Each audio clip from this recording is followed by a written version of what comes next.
आपने इतना स्ट्रगल करके आप डॉक्टर बने, लेकिन वहां से आपने करियर काउंसलिंग करना स्टार्ट किया, वो टर्न अप कैसे आया? 6 बच्चे के माँ बाप यही सोचते कि मेरा बेटा डॉक्टर बने। कि एजुकेशन के लिए जो भारतीय पेरेंट्स जो कुर्बानी देते हैं वैसे दुनिया में कोई नहीं देता। अगर आपको पर्सनल लोन चाहिए तो 7-8% में मिल जाएगी, हाउसिंग लोन चाहिए तो 6-7% में मिल जाएगी, लेकिन एजुकेशन के लिए 11%। ये जो पूरी जर्नी है डॉक्टर बनने की स्टूडेंट की, उसमें आप कंपास का काम करते हैं। उस ज़माने में यानी जब इंटरनेट नहीं था और सर्च करना मुश्किल था कि भाई कहाँ कौन से कोर्सेज है, कौन सी यूनिवर्सिटी क्या कोर्स चला रही है, तो उस समय पे एक करियर काउंसलिंग का एक व्यक्ति का होना बहुत ही लाजमी था और नीडेड था, राइट। आज के एआई के ज़माने में बहुत ही इजीली सर्च कर लेते हैं, तो फिर भी क्या बच्चे कंफ्यूज होते हैं आज की तारीख में? आज के ज़माने में जैसे 100 लोग आ रहे हैं काउंसलिंग के लिए, तो उसमें से 85 स्टूडेंट्स और पेरेंट्स दोनों कंफ्यूज हैं। भारत देश में 87% ग्रेजुएट जिस कोर्स के साथ ग्रेजुएट हो रहे हैं ना, वो उस फील्ड में काम ही नहीं कर रहे। 22 लाख स्टूडेंट्स की एग्जाम दी इस साल, उसमें से 11 लाख क्वालिफाइड हुए, तो बाकी बच्चों का क्या हुआ? ये सारे जो स्टूडेंट्स है उसके नंबर्स है ना वो चौंकावना रहे। एनसीईआरटी की बुक्स में से ही सारे क्वेश्चंस आते हैं नीट यूजी में, और उसके बेस पे ही सारा एडमिशन होता है। अब उसके टोटल यूनिट्स है 69 है, चैप्टर्स 98 है, और पेजेस कितने पता है? 2200 ओनली। डिवाइड इनटू 2 ईयर्स, तो 5 पेज से ज्यादा पढ़ने की जरूरत बच्चों को है ही नहीं। ये हमारी साइकोलॉजी है कि एजुकेशन फ्री ऑफ कॉस्ट हो ही नहीं सकता, career counselling free of cost हो ही नहीं सकता, बुक्स फ्री ऑफ कॉस्ट हो ही नहीं सकती, पढ़ाई फ्री ऑफ कॉस्ट हो ही नहीं सकता। हजारों लाखों रुपए जाएंगे, हम अपने बैंक बैलेंस जीरो करेंगे, गहने बेचेंगे, लोन लेंगे, तो ही हम अच्छा डॉक्टर, इंजीनियर या फिर कुछ बन पाएंगे। 40 साल से एक भी गवर्नमेंट मेडिकल कॉलेज मिली नहीं है। I am really in shock. कोई भी फील्ड का नाम दीजिए, कोई भी कोर्स, ऐसा नहीं कि मेडिकल का, कोई भी कोर्स का नाम दीजिए, मैं अभी आपको बता दूंगा कि उसमें 2 लाख रुपए पर महीने के कैसे कमा सकते हैं। एजुकेशन को जो है ना भारत देश में धंधा बना दिया गया है।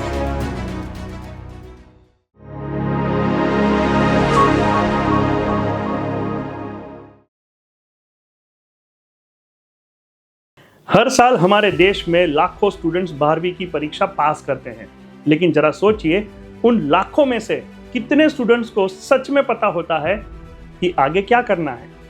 आज इनर वाइब्स में हम मिल रहे हैं एक ऐसे शख्स से जिसने इस सवाल को एक मिशन बना लिया है, एक ऐसा मेंटोर जिसने करियर कंफ्यूजन को क्लैरिटी में बदल दिया है। आज हमारे गेस्ट हैं doctor Umesh Gurjar. He is director of Om Educon private limited. आज इनर वाइब्स में हमने इंडियन एजुकेशन सिस्टम को लेकर उनसे कई अहम सवाल किए हैं। क्यों स्कूल का करिकुलम चेंज होता है लेकिन कई सालों से मेडिकल एजुकेशन का कोर्स रिवाइज ही नहीं हो रहा है? अगर किसी स्टूडेंट में टैलेंट है, अच्छे मार्क्स है, लेकिन मेडिकल कॉलेज की फीस भरने के पैसे नहीं हैं, तो क्या वो डॉक्टर नहीं बन सकता? क्यों इतने सालों में न्यू गवर्नमेंट मेडिकल कॉलेज निर्माण ही नहीं हो रही है? फॉरेन एजुकेशन की सच्चाई क्या है? सिस्टम के सामने अहम सवाल खड़े करने वाला ये एपिसोड आपको जरूर देखना चाहिए। डॉक्टर उमेश ने इस पॉडकास्ट में डमी स्कूल और कोचिंग सेंटर की अनसुनी बातों को भी उजागर किया है। आपको ये एपिसोड बहुत मजेदार लगेगा। और एक जरूरी बात, अगर आप इस चैनल पर नए हैं तो इसे सब्सक्राइब कीजिए। आपके सब्सक्रिप्शन से हम और बेहतरीन गेस्ट को इनवाइट कर सकते हैं। नमस्कार, मैं हूं विवेक सुरानी, एक motivational speaker and life coach. नमस्कार, मैं हूं ईशान सुरानी, एक ई कॉमर्स बिजनेस कोच, और आप सभी का स्वागत है हमारे पॉडकास्ट इनर वाइब्स में, जहां मिलती है वो सच्ची बातें जो किताबों में नहीं, सिर्फ जिंदगी के अनुभवों से मिलती है।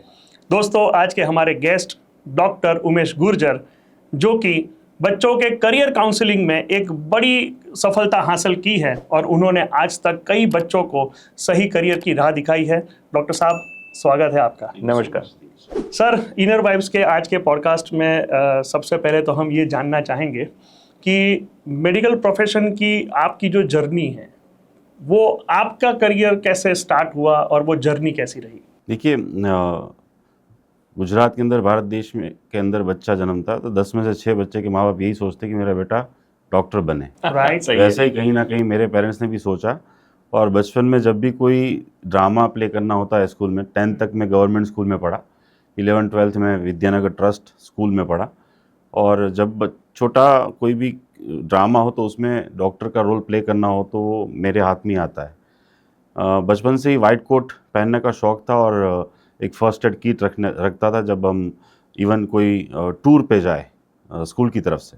तो वहाँ से एक सपना जुड़ा और फादर जो है वो सिर्फ 5 स्टैंडर्ड तक पढ़े थे, लेकिन उन्होंने मेडिकल स्टोर कर दिया 1982 में। तो वहाँ पे डॉक्टर्स के साथ मिलना जुलना ज़्यादा होने लगा और कहीं ना कहीं लगा कि देखिए कितनी दुआ मिलती है, कितना रिस्पेक्ट मिलता है। तो वो बॉन्ड ज़्यादा बढ़ता गया दिन बर दिन। 11th-12th साइंस के साथ मैंने विद्यानगर से किया, लेकिन 11th तक तो बहुत अच्छे परसेंटेज आए, लेकिन 11th के बाद जो 12th होता है जहाँ पे बोर्ड का डर माहौल कहीं ना कहीं चाहे कितना भी क्लेवर बच्चा क्यों ना हो उसको गिरा के रख देते हैं, यानी कि 50% तक डाउन कर देता है। वैसे मेरे साथ भी वही हुआ। फाइनली जब गिरते हैं तो एक ही बात आती है दिमाग में, लेट्स टेक अ ड्रॉप। और मैंने भी ड्रॉप लिया और फिर उसके बाद मैंने all India PMT Gujarati medium का student all India PMT English में देने जा रहा है। और उस टाइम कैसे फॉर्म बनना वो सारी चीज़ें इन्फॉर्मेशन या फिर इंटरनेट ये सारी चीज़ें नहीं थी, बट स्टिल घर पे बैठ के मैंने प्रयत्न किया क्योंकि फैमिली इतनी फाइनेंशियली स्ट्रांग नहीं थी कि अच्छे अच्छे क्लासेस हम कर पाए। भावनगर महुआ से बिलोंग करता हूँ मैं और वहाँ से ही मैंने ड्रॉप लेके फिर से तैयारी की, फिर से स्टार्ट किया। लेकिन unfortunately all India PMT through पहले ही ट्राई में मैं डेंटल गवर्नमेंट तक पहुँच पाया। एमबीबीएस जो है वो मुझे financially self finance management quota मिल रहा था और वो भी महाराष्ट्र में मिल रहा था। बट अल्टीमेटली महाराष्ट्र की एक प्राइवेट कॉलेज में मैं 22 दिन पढ़ा हूँ, लेकिन वहाँ पे रूल्स चेंज हुए और उन्होंने बोला कि 2 साल की फ़ीस एक साथ पे करनी पड़ेगी, जो मेरी फैमिली के लिए पॉसिबल था नहीं। क्योंकि 9 लाख रुपए उस टाइम पे फीस थी और 18 लाख रुपए एक साथ फैमिली को निकालना वो नेक्स्ट टू इम्पॉसिबल था। सही है। और उसी टाइम पे मैंने सोचा कि अगर इस पाथ पे बढ़ूंगा, पेरेंट्स का तो यही कहना था कि भी कुछ बेच देंगे, कुछ कर लेंगे, जैसे हर एक पेरेंट्स भारत देश में करते हैं। बिल्कुल बिल्कुल। कि एजुकेशन के लिए जो भारतीय गुजराती पेरेंट्स जो कुर्बानी देते हैं वैसे दुनिया में कोई नहीं देता है। और वो तो हमारे आदरणीय नरेंद्र मोदी साहब ने भी मेंशन कर दिया। लेकिन फिर भी भारत देश में अगर एजुकेशन लोन लेनी है आपको तो 11% से कम में नहीं मिलेगी। ये भी एक बहुत बड़ी प्रॉब्लम ये भी है। और राइट, यहाँ पे अगर आपको पर्सनल लोन चाहिए तो 7-8% में मिल जाएगी, हाउसिंग लोन चाहिए तो 6-7% में मिल जाएगी, लेकिन एजुकेशन के लिए 11% देने। तो गहने बेचे जाते हैं, सब कुछ होता है, वो हम सभी को पता ही है। बट मैंने वो सोचा, मैंने चीटिंग की मेरे पेरेंट्स के साथ और बिना बताए मैं वापस आ गया हूँ, सामान बिसरा पोतरा और जो 9 लाख रुपए दिए थे वो भी लेके। और फिर बाद में मैंने सोचा कि इट विल बी बेटर कि मैं एब्रोड में जाऊँ। तब क्या था कि भी वो एंड्रॉयड फ़ोन नहीं थे और शायद इसीलिए मैं डॉक्टर बन गया। अच्छा अगर एंड्रॉयड फ़ोन, ये बहुत बड़ी प्रॉब्लम है आजकल की जनरेशन की। और उस टाइम पे मैंने सोचा कि भी मैं नेट में सर्च करता हूँ कि एब्रोड का क्या है। राइट। बट आपको पता है कि 20 रुपए 30 रुपए देने पड़ते हैं 15 मिनट के लिए, और वो 15 मिनट में वो जमाने में वो मुश्किल से वो वेबसाइट ओपन होती है। Exactly. साइबर कैफे थे उस टाइम। और गुजराती मीडियम स्टूडेंट्स लिमिटेशन आ जाती है क्योंकि अभी तो गूगल ट्रांसलेटर है, AI है, तो वहाँ पे वो इंग्लिश में पढ़ना समझना बहुत मुश्किल था। बट तब दूसरा हथियार आता है जब हम सबका कॉमन होता है वो रेफरल बेस, यानी कि हम भारत देश में गुजरात में चाय भी पीने जाते हैं रेफरल से। तो कहीं ना कहीं मैं भी रेफरल के बेस पे एब्रोड का मैंने सोचा कि MBBS एब्रोड करता हूँ ताकि मेरे पैसे बच जाए और मेरे बाद वाले जो बच्चे परिवार के वो भी कुछ कर पाए अपनी ज़िंदगी में। और कहीं ना कहीं हुआ ये कि मैं गया हूँ एब्रोड, 3-4 कंट्री चेंज करनी पड़ी, 4.5 महीने तक पेरेंट्स को कांटेक्ट नहीं कर पाया था क्योंकि मोबाइल फ़ोन था नहीं। और फाइनली 3-4 कंट्री चेंज करने के बाद एक ऐसी डेस्टिनेशन पे पहुंचा जहाँ पे मैंने सोचा कि यस, यहाँ पे एक डॉक्टर बना जा सकता है। क्योंकि देखिए वो चैलेंज मैंने अकेले ली थी क्योंकि मेरे परिवार पूरा अगेंस्ट था कि मैं एब्रोड ना जाऊँ, क्योंकि लैक ऑफ इंफॉर्मेशन थी। वो कभी दिल्ली नहीं गए थे तो एब्रोड का कैसे सोच रहे थे। और मैं भी thanks to mean schooling time पे वो NCC में था तो कुछ राज्यों में घूमा और थोड़ा सा था एक्सपोजर, तो वो हिम्मत कर चुका था। तो फाइनली मैं अपने डेस्टिनेशन पे पहुंचा, मैं एब्रोड गया हूँ। MBBS मैंने वहाँ पे कंप्लीट किया, फिर मेडिसिन मैंने जर्मनी से कंप्लीट किया, फिर उसके बाद मैंने गायनेक डिप्लोमा जो है वो कंप्लीट किया मुंबई से। उसके बाद कुछ और डिफरेंट छोटी मोटी डिग्रियाँ दुनिया के 12 देशों से ली, 18 टाइप की डिग्री लेके। फाइनली इस रास्ते में, यानी कि जो मार्ग मैंने देखा, ऑफ कोर्स ये जो मेडिकल फील्ड का रास्ता होता है वो थोड़ा सा डिफिकल्ट होता है, चुनौती के साथ होता है, मेहनत मांग लेता है। लेकिन 10-15 साल जब बीत जाते तब हमें जो है, जैसे आपने मुझे इनर वाइब में बुलाया और वो एक प्राउड मोमेंट होती है, यानी कि वो जख्म जो होते हैं ना उसमें वो मरहम का काम करता है। तो thank you so much first of all अरे विवेक जी, sir, सर most welcome, जी, sir. और इनर वाइब का तहे दिल से धन्यवाद है। और इनर वाइब के साथ जुड़े हुए सभी व्यूअर्स जो है उनका भी मैं थैंक यू कहना चाहूँगा कि आप सभी ने जो है वो मुझे यहाँ पे बिठाया, बुलाया, उसके लायक समझा। तो ये मेरी इन शॉर्ट जो है ना वो मेडिकल की एक छोटी सी जर्नी थी जी। सर, ये आपकी जर्नी बहुत ही प्रेरणादायक है क्योंकि आपने इतने सारे कंट्रीज घूमे, अकेले घूमे उस टाइम Yes. पे जब कम्युनिकेशन भी नहीं था, और आपने इतना स्ट्रगल करके आप डॉक्टर बने। लेकिन इतना स्ट्रगल करने के बाद जब कोई इंसान डॉक्टर बनता है, इतना पैसा इन्वेस्ट करने के बाद भी जब इंसान डॉक्टर बनता है, तो उसके दिमाग में एक सोच होती है कि चलो अब मैं कुछ बड़ा काम करूंगा, अब मैं पैसे कमाऊंगा। लेकिन वहां से आपने करियर काउंसलिंग करना स्टार्ट किया, वो टर्न अप कैसे आया? देखिए बेसिकली ये काम देखा जाए तो सबसे पहले तो मैं प्रैक्टिशनर डॉक्टर हूँ। अहमदाबाद में मेरी 2 हॉस्पिटल है, तो पैसा तो मैं कमा ही रहा हूँ और प्रैक्टिसिंग में भी हूँ एक्सक्लूसिवली। अगर बात करूँ सिर्फ अहमदाबाद नहीं, लेकिन मेरे अभी 22 डिफरेंट देशों से 200 से ज़्यादा पेशेंट हैं जो मेरी ऑनलाइन कंसल्टेशन करते हैं। एक्सेप्ट दैट मैं महीने के 4 रविवार होते हैं, उसमें से एक रविवार भावनगर, एक रविवार राजकोट और सूरत में भी ओपीडी करता हूँ। तो मेडिकल फील्ड में काफ़ी अच्छा मुझे जो है ना वो ऊपर वाले की देन से, मेहनत से सब कुछ मिला। उसके बाद ड्यूरिंग दैट जर्नी क्या होता है कि लोग आते आपके पास और लोग आते और प्रॉब्लम्स पूछते, कहते, बताते कि मैं क्या करूँ 12th के बाद, मुझे अदर स्टेट में एडमिशन लेना चाहिए, अब्रॉड में लेना चाहिए, गुजरात में नहीं मिलना चाहिए तो ड्रॉप कर, यानी कि वो सारे जो प्रॉब्लम्स मैंने देखे मेरी लाइफ में, जो मार्ग मैंने देखा, वही उस मार्ग में जो स्पीड ब्रेकर्स आए मेरे, या तो फिर वो जो पंचर हुआ गाड़ी का, या फिर जो भी प्रॉब्लम्स आए ना, वो सारे प्रॉब्लम्स मैंने देखे कि ये तो कॉमन ही है, ये तो सबके कॉमन ही है, सबको आ रहा है। तो धीरे धीरे मैंने जो है ना वो गाइडेंस देना स्टार्ट किया, पर्टिकुलरली टाइम स्लॉट देना स्टार्ट किया लोगों को। और फिर उसके बाद मैंने कुछ चीज़ें लिखी हुई थी ड्यूरिंग माई यूजी की भी अगर किसी को प्रॉब्लम होगी तो आई शुड हेल्प, यानी कि एंटायर जर्नी के दरमियान जो मार्ग मैंने देखा, मुझे कहीं ना कहीं अंदर से ऐसा लगा कि मुझे भी किसी को दिखाना चाहिए वो, यानी कि एक मैप आप देख चुके हैं तो वो मैप किसी को देने में प्रॉब्लम नहीं है। और ऊपर वाले ने 2 हाथ हमें दिए हैं, एक हाथ अपने आप के मदद के लिए, दूसरा किसी और को मदद के लिए। और उसी चीज़ को पकड़ते हुए अभी मोर देन 2800 डॉक्टर्स बन चुके हैं जो 42 डिफरेंट कंट्रीज में काम कर रहे हैं। तो इससे बड़ा अचीवमेंट मुझे नहीं लगता कि कोई वो हो। अभी जैसे विवेक जी आप या ईशन जी आप अगर मुझे बोले कि भाई मुझे मुंबई में कोई डॉक्टर चाहिए, तो मैं अभी एक मैसेज करूंगा और वो हो पाएगा। तो अल्टीमेटली कैरियर काउंसलिंग से ज़्यादा मैं अपने आप को एजुकेटर समझता हूँ, काउंसलर से ज़्यादा, कैरियर काउंसलर से ज़्यादा एजुकेटर, या तो फिर फ्रेंड फिलोसोफर, या एक मार्ग या पथदर्शक। वो मैं अपने आप को वो कर रहा हूँ कि मेडिकल क्षेत्र में अगर कोई आगे बढ़ना चाहता है तो जहाँ पे ट्रू एंड ट्रांसपेरेंट एक मैप चाहिए होता है, वो पीजी तक कैसे पहुँचना है, यूजी से लेके पीजी तक का, वो देता आया हूँ सभी। मतलब कि आप ये जो पूरी जर्नी है डॉक्टर बनने की स्टूडेंट की, उसमें आप कंपास का काम करते हैं, राइट? जो उसको सही दिशा दिखाता है, वो दिखाता है कि आपको कैसे आगे बढ़ना और कैसे आप अपना जो है गोल अचीव कर सकते हैं। वैसे मैं आपकी थोड़ी बायोग्राफी स्टडी कर रहा था और थोड़ा सा मुझे जो ध्यान है वो ऐसा है कि बेलारूस में जब आप मेडिकल का जब आप अभ्यास कर रहे थे तो आपको एक बार मौका मिला था कि इंडियन एम्बेसी के अंदर आपको ऑफिशियल ट्रांसलेटर के रूप में एक काम मिला था जी। तो ये पूरा कैसे बना, थोड़ा सा ये बताओ। ठीक है, सबसे पहले तो ये बता दूं कि फर्स्ट ईयर मैं वहाँ पे बेलारूस में एडमिशन लिया काफ़ी देशों को घूमने के बाद। फिर उसके बाद हुआ ये कि सेकेंड ईयर तक तो मैं वहाँ की जो भाषाएं होती थी, रशियन भाषा, उसको मैं नफरत करता था क्योंकि वहाँ पे पढ़ाई इंग्लिश में थी। और हम लोगों का प्रॉब्लम ये है विवेक जी कि हमें आती सब कुछ है लेकिन आता कुछ नहीं, राइट?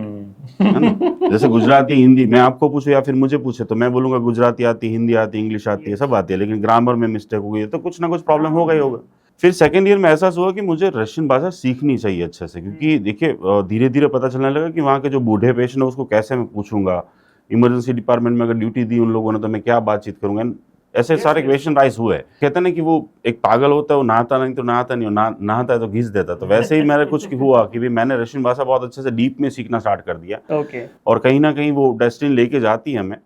तो मैंने वहां तक वो भाषा सीखी कि भी हनुमान चालीसा जो है वो विथ मीनिंग मैंने रशियन भाषा में लिखी थी। क्या बात है। और वहां का जो पोएम बोलना होता है जैसे हमारे यहाँ कवि होते हैं तो वहाँ पे भी ऐसी पोएम की कॉम्पिटिशन होती है, उसमें मैंने सेकंड प्लेस लिया था उनकी भाषा में, उनकी पोएम्स। Very good. तो जैसे ज़दी मिनिया, ऐसे वो पैट्रियोटिक एक पोएम है, तो उसको मैंने मॉडिफाई करके वो सारी चीज़ें की थी, तो उसमें सेकंड प्लेस आया था। अब उस दौरान क्या हुआ कि थर्ड ईयर तक मैं पहुंच गया था, और थर्ड ईयर में थोड़ी परिवार में फाइनेंशियल क्राइसिस आ गई, और मैंने एक डीन ऑफिस में लेटर लिखा कि फाइनेंशियल प्रॉब्लम है और मुझे 2 महीने चाहिए कि मैं फीस पे कर पाऊँ, थोड़ा सा लेट। राइट। और अच्छा स्टूडेंट्स था, अच्छी इमेज थी, अच्छी सारी चीज़ें थी, तो उन्होंने हाँ बोल दी। अब 2 महीना हुआ, पैसे आए नहीं, तो छोटे मोटी हेल्प यूनिवर्सिटी में मैं ऑलरेडी करता रहता था। और बेलारूस में जो ग्रोदनो शहर है वो पोलैंड के बॉर्डर पे है, और यूक्रेन जो है वो नीचे की तरफ है बेलारूस में, और देश के नीचे की तरफ, और ऊपर की तरफ रशिया है। तो ये जो हमारे दूसरे राज्यों के कुछ स्टूडेंट्स होते हैं या कुछ लोग होते हैं, वो स्पेशली रशिया और यूक्रेन जाते थे उस टाइम पे, बराबर। ताकि वो यूरोप में एंट्री कर पाए इलीगली। राइट। तो उसके ऊपर तो मूवी भी बनी हुई है, और वो क्या करते थे कि भी या तो यूक्रेन वाला रास्ता अपनाएंगे, कोई भी रास्ता अपनाएंगे, और जब यानी कि जो मैं हॉस्टल में रहता था वहाँ से 7 किलोमीटर दूरी बॉर्डर थी। अच्छा। ओके। तो वहाँ पे ये लोग पकड़े जाते थे। अब पकड़े जाते थे ना, तो पुलिस वाले ढूंढते थे ट्रांसलेटर। अब वो था उस टाइम पे बहुत छोटा सा शहर, बहुत छोटा सा गांव कह सकते हैं, और या तो फिर बीच वाला ऑप्शन, और उस टाइम पे वो लोग ट्रांसलेटर को बुलाना और मुश्किल था उनको, तो वो इंडियन कम्युनिटी को अप्रोच करते थे। अब वो इंडियन कम्युनिटी बोलते थे कि इसको रशियन अच्छी आती है, आप इसको ले जाओ। तो फाइनली ये हुआ कि भी सेकेंड ईयर के एंड तक ये स्टार्ट हो गया था। वो ले जाते थे मुझे गाड़ी लेके, और वहाँ पे जो पकड़े गए पंजाब से या कई और राज्यों से, कई डिफरेंट राज्यों से, तो उनको फिर वो पूछना, वो पूछ रहे, मैं बोल रहा हूँ, ट्रांसलेट कर रहा हूँ सारी से, ऐसे मुझे अपॉर्चुनिटी मिलती गई। फाइनली हुआ ये कि थर्ड ईयर ये फीस वाला इशू था, उन लोगों ने ऑब्जर्व किया, और उन्होंने ऑफिशियली मुझे बोला कि एक काम कीजिए, आप एक कोई कंपनी रजिस्टर कीजिए, ताकि आप स्टूडेंट है तो हम ऑफिशियली तो पेमेंट दे नहीं सकते, तो आप कोई कंपनी रजिस्टर कीजिए तो हम आपको ऑफिशियली कुछ पैसे दे। तो फाइनली उस टाइम पे बोला मैं ठीक है, चलो कैसे रजिस्टर करनी होती है वो मुझे बता दीजिए, कंपनी तो रजिस्टर कर लेता हूँ। तो उन्होंने मुझे रास्ता बताया, तो जहाँ पे मैं रजिस्टर करने गया कंपनी, वहाँ पे उस बोला कि भी नाम क्या रखना। बोला नाम तो कुछ मैंने सोचा नहीं है, मुझे कंपनी की कोई ज़रूरत नहीं है। तो फिर फाइनली मैंने नाम बोल दिया ओम एजुकॉन रख दीजिए, और वहाँ से 2005 में ओम एजुकॉन की शुरुआत हुई। बराबर। और फिर जो है मैंने अर्निंग स्टार्ट किया। ओके। और इतनी अच्छी अमाउंट में अर्न करने लगा था कि मेरी फीस मैंने फिर थर्ड ईयर से मेरे पेरेंट्स से नहीं लिए, और थर्ड, फोर्थ, फिफ्थ, सिक्स सभी ईयर्स, सभी जो है ऊपर वाले की मेहरबानी से मैंने सारे जो है प्रॉब्लम मेरे फाइनेंशियल जो थे वो सॉल्व किए। अब इसका फ़ायदा ये हुआ कि मेरे बाद जितने भी परिवार, मेरे पापा और वो 4 भाई है, उनके बच्चे, यानी कि हमारे परिवार में डॉक्टर के अलावा मेरे बाद कोई है ही नहीं, सभी डॉक्टर्स है, यानी हमारे परिवार में टोटल 18 डॉक्टर्स है। तो ये होता है कि एक चैलेंज आई थी, और वो चैलेंज ने मुझे ट्रांसलेटर की जॉब दिलाई ऑफिशियली। फिर इंडियन स्टूडेंट्स प्रेसिडेंट बना मैं, यूरोपियन कॉन्टिनेंटल में जितने भी इंडियन स्टूडेंट्स थे उसका भी मैं प्रेसिडेंट बना। तो ये सारे अपॉर्चुनिटी जो है वो धीरे धीरे मिलती गई। वैसे बहुत बड़ी बात है रशियन लैंग्वेज को सीखना, क्योंकि मैं मॉस्को रहा हूँ, मैं सर्बिया रहा हूँ, और बहुत कोशिश की मैंने सीखने की। टूटे फूटे कुछ शब्द और कुछ जो रोज़ाना यूज़ होने वाले थे, प्रीवियत, काक्सिलात, खाक ई में आपका नाम क्या है, ऐसे थोड़े थोड़े शब्द, और जो एक कॉमन है जो राज कपूर की मूवीज में आता था, जी बिल्कुल, नियत नियत मतलब ना ना द हाँ हाँ, इतना थोड़ा सा बस सीख लिया था। यस। पर बहुत अच्छी दुनिया की सेकंड डिफिकल्ट लैंग्वेज मानी जाती है। फर्स्ट चाइनीज एंड सेकंड जो है वो रशियन है। काफ़ी अल्फ़ाबेट से, ग्रामर उसका बहुत डिफिकल्ट है। तो ऑल ओवर लेकिन बहुत सारे सिमिलर वर्ड्स है हमारी हिंदी भाषा और संस्कृत के साथ, और उसके ऊपर भी मैंने एक रिसर्च किया था, आर्टिकल लिखा था, और उसमें मोर देन 300 कॉमन वर्ड्स है जो हमारी संस्कृत भाषा से लिए गए हैं रशियन भाषा में। यानी कि जो हम कहते हैं ना कि सभी दुनिया में जितनी भी भाषा है उसकी माँ जो है वो संस्कृत है, वो प्रूफ होता है। तो हाँ, कुछ है शब्द जैसे आईना, हाँ, तो हम आईना बोलते हैं, वहाँ पे भी आईना ही बोलते हैं। जी जी जी। सर, बेलारूस की गवर्नमेंट ने आपको एक अवार्ड से भी नवाजा था, एक लाइफ सेविंग अवार्ड, है ना? तो कैसे वो अवार्ड मिला आपको? देखिए बेसिकली हुआ था ये कि मैं 4th ईयर में जो है वो बीमार हुआ था, और 4th ईयर में मुझे बायलेटरल न्यूमोनिया, दोनों तरफ जो फेफड़े होते हैं उसमें इन्फेक्शन हो गया था, और वहाँ पे कोई भी चीज़ है तो एडमिट तो करना ही करना होता है। तो एडमिट कर दिया था मुझे, और हमें एडमिट होने में प्रॉब्लम भी नहीं होती क्योंकि थर्ड ईयर तक, यानी कि फोर्थ ईयर में था। और फोर्थ ईयर में क्या है कि भी सारे डॉक्टर, सारी हॉस्पिटल्स हम देख चुके होते हैं, तो वो हमारा घर ही होता है वैसे ही। तो एडमिट हो गया था, और वहाँ पे जब मैं एडमिट हुआ तो 3 दिन के बाद रात को 4 बजे सुबह अर्ली मॉर्निंग 4 o'clock में वॉशरूम जाने के लिए निकला था। वहाँ पे कॉमन वॉशरूम होता है, वार्ड्स होते हैं, उसके बाद कॉमन वॉशरूम होता है, मेल और फीमेल के लिए सेपरेट होते हैं। तो फीमेल जो वॉशरूम था उसके सामने एक बूढ़ी औरत थी, वो गिरी पड़ी हुई थी। अच्छा। और वो टाइम था दिसंबर, यानी कि न्यू ईयर का टाइमिंग था, न्यू ईयर सेलिब्रेशन चल रहे थे। तो सारे स्टाफ मेंबर्स, डॉक्टर्स, नर्सिंग वो एनवायरनमेंट में थे, कम पेशेंट थे हॉस्पिटल में। और मैंने देखा तो पल्स नहीं थी और ना सांस ले रहे थे। और फिर मैं ऑन द स्पॉट फ्लोर पे ही मैंने इंक्यूबेट किया, और उतना हाई लेवल पे इंक्यूबेट किया था कि मैंने उनकी रिब्स जो है वो भी तोड़ दी थी।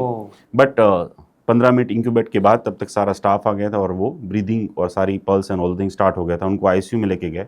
अब नेक्स्ट डे जो हमारे एचओडी है हॉस्पिटल के, वो मिलने आए कि भी आप ये 4th ईयर के स्टूडेंट्स हो के कहाँ से सीख लिया, कैसे हुआ सब कुछ। एंड पूरी वो बात है ना, सब जगह फैल गई, बहुत वायरल हो गई।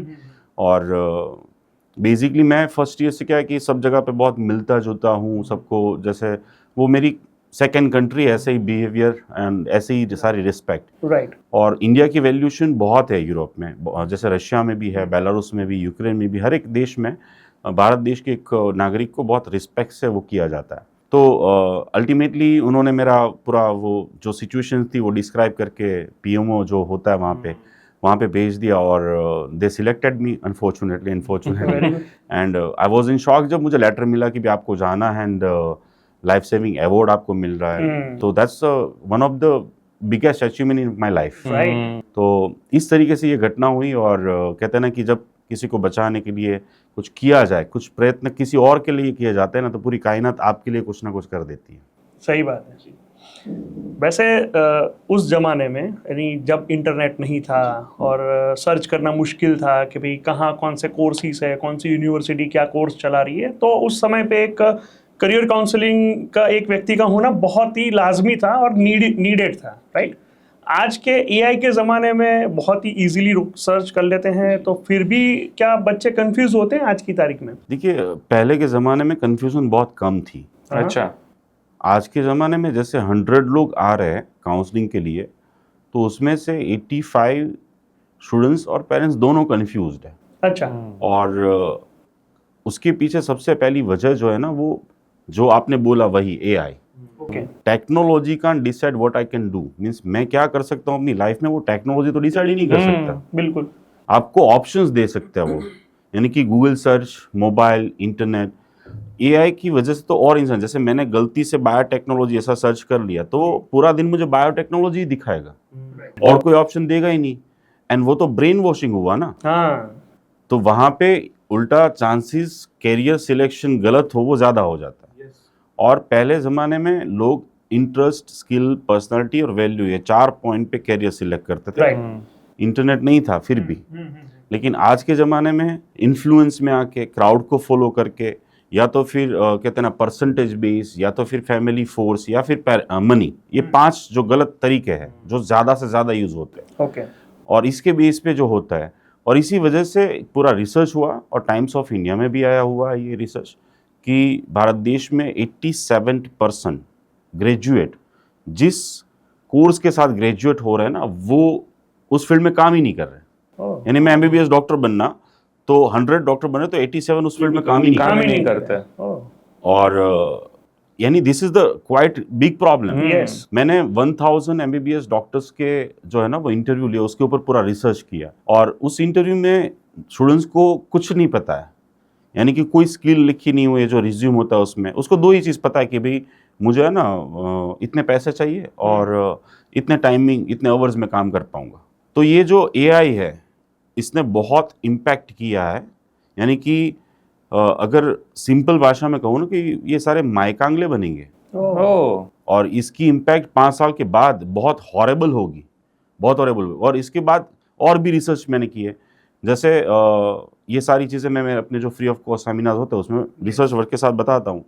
एक ये रिसर्च किया कि first year MBBS, dental, homeopathic, Ayurvedic, physiotherapy, engineering की कोई ब्रांच ले लो, वेटरनरी ले लो, बीएससी ले लो, माइक्रोबायोलॉजी, कोई भी ब्रांच ले लो ना, उसमें फर्स्ट ईयर में आप जाओ कॉलेज में और उस बच्चे को पूछो कि इस कॉलेज का पूरा नाम क्या है, कितने डिपार्टमेंट है, कितनी हॉस्पिटल्स है, कितनी बुक्स है, कितनी लाइब्रेरी है, कितने प्रोफेसर है, कितने असिस्टेंट प्रोफेसर है, कौन क्या कर रहा है यहाँ पे, या फिर कितनी एग्जाम्स आएगी, कितने सब्जेक्ट्स पढ़ेंगे, कितने आवर्स पढ़ने हैं, उसकी वैल्यूशन क्या है, they don't know anything, they don't know anything.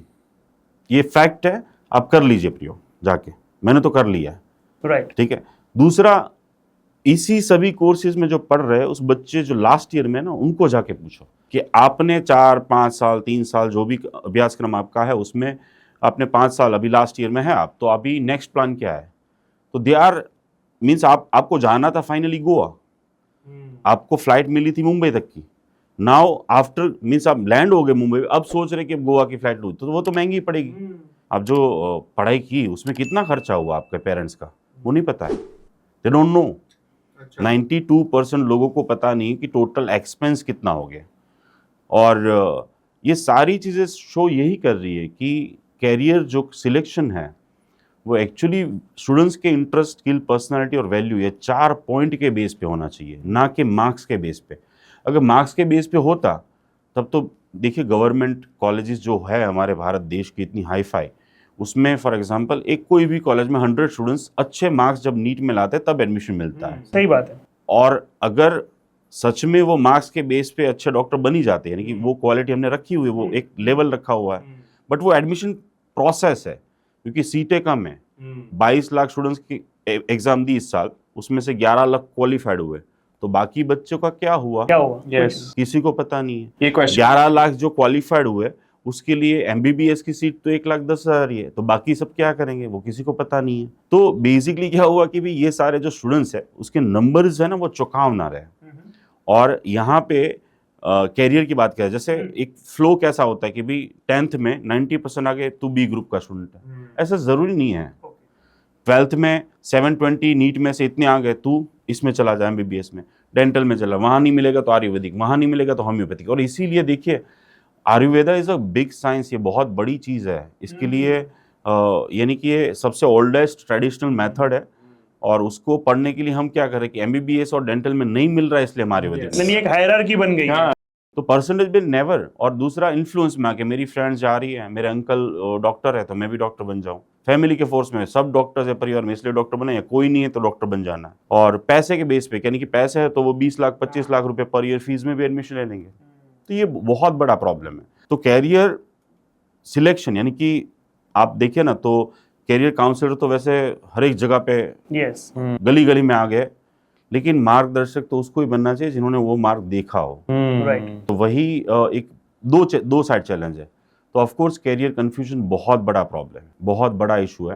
And last आपको एग्जाम्पल मैं ये बता दूं कि पहले मैंने 2011 में सेमिनार्स करना स्टार्ट कर दिया। जैसे एक ऑडिटोरियम में 1500 सीट्स है तो 2000 लोग आते थे, राइट और उसमें 80% स्टूडेंट्स होते थे, 20% ही पेरेंट्स होते थे। राइट। अभी लास्ट मेरा यहाँ पे अहमदाबाद में HK पटेल में हुआ सेमिनार, तो वहाँ पे 90% यानी कि स्टूडेंट्स, यानी कि जो आप समझिए कि हम लोग 200 से ज्यादा वाला हॉल अब बुक नहीं करवाते क्योंकि आएंगे ही नहीं कोई, राइट। आएगा ही नहीं। सबके पास इंफॉर्मेशन का सोर्स बहुत है, तो आएगा ही नहीं कोई। और आएगा जो आते हैं उसके फोटोग्राफ्स के प्रूफ मेरे फेसबुक इंस्टाग्राम सभी जगह पे है। राइट। उसमें 90% सिर्फ पेरेंट्स होते हैं, 10% स्टूडेंट्स। ऐसा क्यों? स्टूडेंट इंटरेस्ट नहीं ले रहे क्या? देखिए स्टूडेंट्स को इतनी वाट लगा ली होती है इन लोगों ने कि उन लोगों ने बोल दिया होता है कि देखो 12th कंप्लीट हुआ या नीट कंप्लीट होगा ना, तू आपके रास्ते मैं मेरा रास्ते।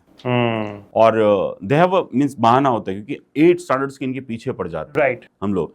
और अभी काउंसलिंग में आते हैं मेरे पास कि भी 7 स्टैंडर्ड का बच्चा है को हम फाउंडेशन कोर्स में रख दें, डमी स्कूल में रख दें, है ना।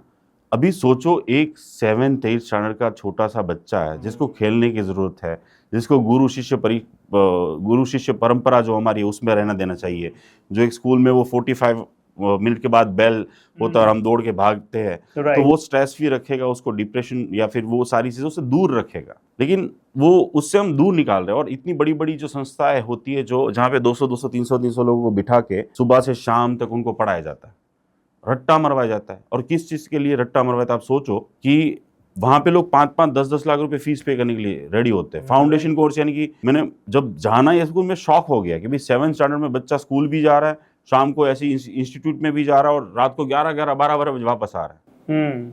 और ऐसे काउंसलिंग यानी कि पेड काउंसलिंग करने आते हैं कि हम और कैसे किस तरीके से परेशान कर सकते हैं हमारे बच्चे को। अब सोचो 11th-12th की बात करें, एनसीईआरटी बुक्स जो फिजिक्स केमिस्ट्री बायोलॉजी की है 11th-12th दोनों की मिला के, और एनसीईआरटी की बुक्स में से ही सारे क्वेश्चंस आते हैं नीट यूजी में, और उसके बेस पे ही सारा एडमिशन होता है। अब उसके टोटल यूनिट्स है 69 है, चैप्टर्स 98 है, और पेजेस कितने पता है 2200 only. Okay, divide into 2 years, तो 5 पेज से ज्यादा पढ़ने की जरूरत बच्चों को है ही नहीं। एवरीडे 5 पेज पर यानी कि वो उनके पापा भी 5 पेज का रट्टा मार के अच्छे मार्क्स ला सकते हैं। और जब मैं ये बताता हूँ पेरेंट्स को कि भी ऐसा है, तो बोल रहे कि सर तो फिर ये इतना हाउ किस चीज का। मैंने बोला हाउ नहीं होगा तो आप थोड़ी पैसे दोगे मुझे, राइट। या फिर वो जो इंस्टीट्यूट क्लासेस चला रही है, डमी स्कूल चला रही है, उसको कैसे आप 5-5 लाख रुपए पर ईयर दोगे? आप इतने महंगे पुस्तक कैसे खरीदोगे? आप खरीदोगे नहीं। और जब मैंने बोला नहीं सर ऐसा नहीं होता, मैंने तो फिर 22 लाख में से 11 लाख ही क्यों क्वालिफाइड हुए, राइट, बाकी क्वालिफाइड क्यों नहीं हुए? सबको हो जाना यानी चाहिए। कि जहां पे परसेंटाइज बेस है, ऐसा भी नहीं है कि 50% लाने हैं। दुनिया की हर एक एग्जाम में ये भारत देश की बहुत बड़ी कमी है, याद रखिएगा। परसेंटाइज बेस हम रिजल्ट दे रहे हैं, वो बहुत बड़ा प्रॉब्लम है। जैसे इस बार नीट का डिफिकल्ट पेपर निकाला कि हमें अच्छा डॉक्टर चाहिए, अरे भाई कौन से अच्छे डॉक्टर पाए? You should think about the 22 lakhs। 22 lakh exam दे रहे हैं तो आपका रिजल्ट तो देखिए क्या है। तो this is the basic issue with the system also. तो यहाँ पे सिंपली यही कहूँगा कि कैरियर चूजिंग हो, कैरियर की बात हो, हर एक तरीके से सोचना चाहिए। लेकिन मैं यहाँ पे ना सिस्टम के फॉल्ट से ज़्यादा मानता हूँ पेरेंट्स और स्टूडेंट्स का फॉल्ट ज़्यादा है। क्योंकि मैं अपनी बात करूँ, 3 साल पहले जब मैं फ्री ऑफ कॉस्ट करता था, 3 साल पहले मैंने कैरियर काउंसलिंग के पैसे नहीं लिए। यानी 2011 में मैंने जो चीज़ स्टार्ट की वो लास्ट 3 साल पहले मैंने पेड स्टार्ट की। तो 500 रुपये मैंने चार्ज स्टार्ट किया, क्योंकि बहुत ज़्यादा प्रॉब्लम हो रही थी, इतने सारे लोग आ रहे हैं डेली के, तो मैं पेशेंट भी चेक करना है, हॉस्पिटल भी जाना है, सब कुछ। तो ये प्रॉब्लम्स ना हो इसलिए मैंने ये किया कि 500 रुपये चार्ज रख दिया। फिर नेक्स्ट ईयर मैंने बढ़ा दिया, क्योंकि लोग फिर भी आ रहे थे और सबको टाइम देना मुश्किल होता है, तो 1000 रुपये कर दिए। फिर उसके बाद लास्ट ईयर मैंने 1500 कर दिए। आपको शायद बिलीव नहीं होगा, उसके ऊपर भी मैंने रिसर्च किया, नंबर्स मैंने निकलवाए मेरे ऑफिस से। वो नंबर्स पैसे जितने बढ़ाता गया उतना ही नंबर्स बढ़ते गए, रिक्वायरमेंट बढ़ती गई। बिकॉज ये हमारी साइकोलॉजी है कि एजुकेशन फ्री ऑफ कॉस्ट हो ही नहीं सकता, career counselling free of cost हो ही नहीं सकता, बुक्स फ्री ऑफ कॉस्ट हो ही नहीं सकती, पढ़ाई फ्री ऑफ कॉस्ट हो ही नहीं सकता। हजारों लाखों रुपए जाएंगे, हम अपने बैंक बैलेंस जीरो करेंगे, गहने बेचेंगे, लोन लेंगे, तो ही हम अच्छा डॉक्टर, इंजीनियर या फिर कुछ बन पाएंगे। This is our psychology, right. इसीलिए तो फॉर एग्जांपल कोई बोल नहीं रहा है। जैसे गुजरात की बात करो तो गुजरात में 40 साल से एक भी गवर्नमेंट मेडिकल कॉलेज मिली नहीं है। सीटें बढ़ी तो क्या हुआ, बड़ी किसकी है? लेकिन हर साल प्राइवेट कॉलेज आ रही है जिसकी फीस 20-20 लाख रुपए, यानी कि 1.5 करोड़ होंगे तो ही आप डॉक्टर बनोगे। राइट, तो गांव के बच्चे के पास क्या 1.5 करोड़ रुपए होंगे? राइट। यानी जो एक अच्छे डॉक्टर बनने की क्वालिटी होती है, जो एक डिफाइन करती है कि भी ये हार्ड वर्किंग होना चाहिए। तो हार्ड वर्किंग करने वाला तो गांव का बच्चा भी तो होता है, बट उसके पास पैसा नहीं तो वो डॉक्टर नहीं बन पाएगा। This is the bitter side of reality in education system. और उसमें सिस्टम से ज्यादा फॉल्ट हम लोगों का है, we are the part of system. Right. और इसीलिए मुझे गांधी जी का वो वर्ड बहुत अच्छा लगता है कि भी चेंज जो चाहते हो आप दुनिया में, वो अपने से स्टार्ट करना पड़ेगा, खुद बन जाओ। Yes. Right. So this is the issue, this is the reality of education system and part of system जो हम है, राइट। उन सभी का फॉल्ट पे है। और ये सारी बातें कहीं ना कहीं आपके जहन में बहुत समय से चलती होगी, और उसी को लेके आपने अपने मेडिकल प्रोफेशन को कंटिन्यू करते हुए ये काउंसलिंग का भी एक सोर्स एक शुरू किया। बिल्कुल बिल्कुल, क्योंकि देखिए 400 मार्क्स 300 मार्क्स आने के बाद नीट में वही पेरेंट्स सोचते हैं कि ये बच्चा डॉक्टर बन पाएगा या नहीं। देखो उस सिलेबस में 3% भी आगे नहीं आता है मेडिकल फील्ड में। तो हाउ यू कैन डिफाइन, यानी कि देखो 720 में से 700 जो मार्क्स लाया वो भी राइट पैर की जगह पे लेफ्ट पैर पे ऑपरेशन कर रहा है। और एक गवर्नमेंट कॉलेज में 100 स्टूडेंट्स ने एडमिशन ले लिया है, तो 100 में से सभी को तो पीजी में नहीं मिल रहा है। तो फ्यूचर जो है वो स्टूडेंट्स का कभी भी डिसाइड नहीं होता है पास्ट के मार्क्स के बेस पे। Got it.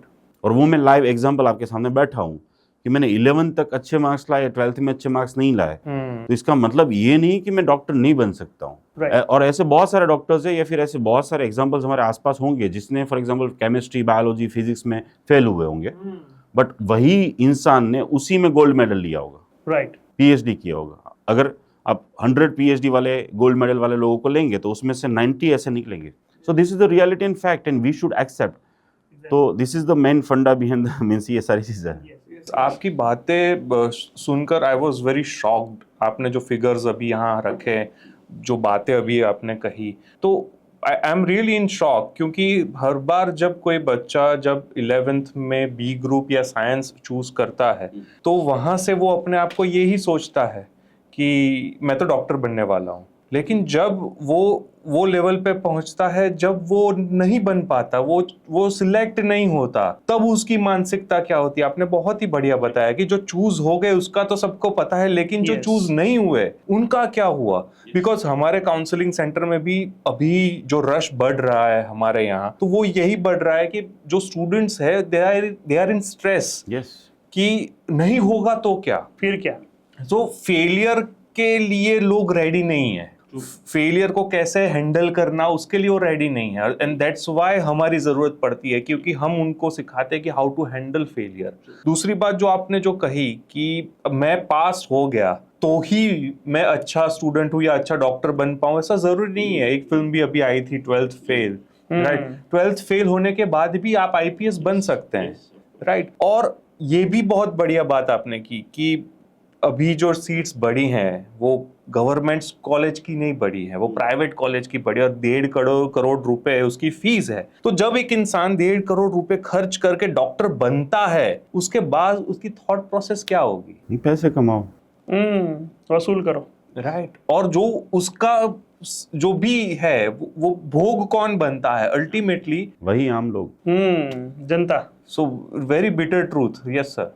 ये आप थोड़ा सा और ज़्यादा रिसर्च करेंगे कि भी भारत देश अपनी GDP का कितना % हेल्थ और एजुकेशन के पीछे लगाता है, और नेपाल, हमें अमेरिका के साथ कंपैरिजन करनी ही नहीं है.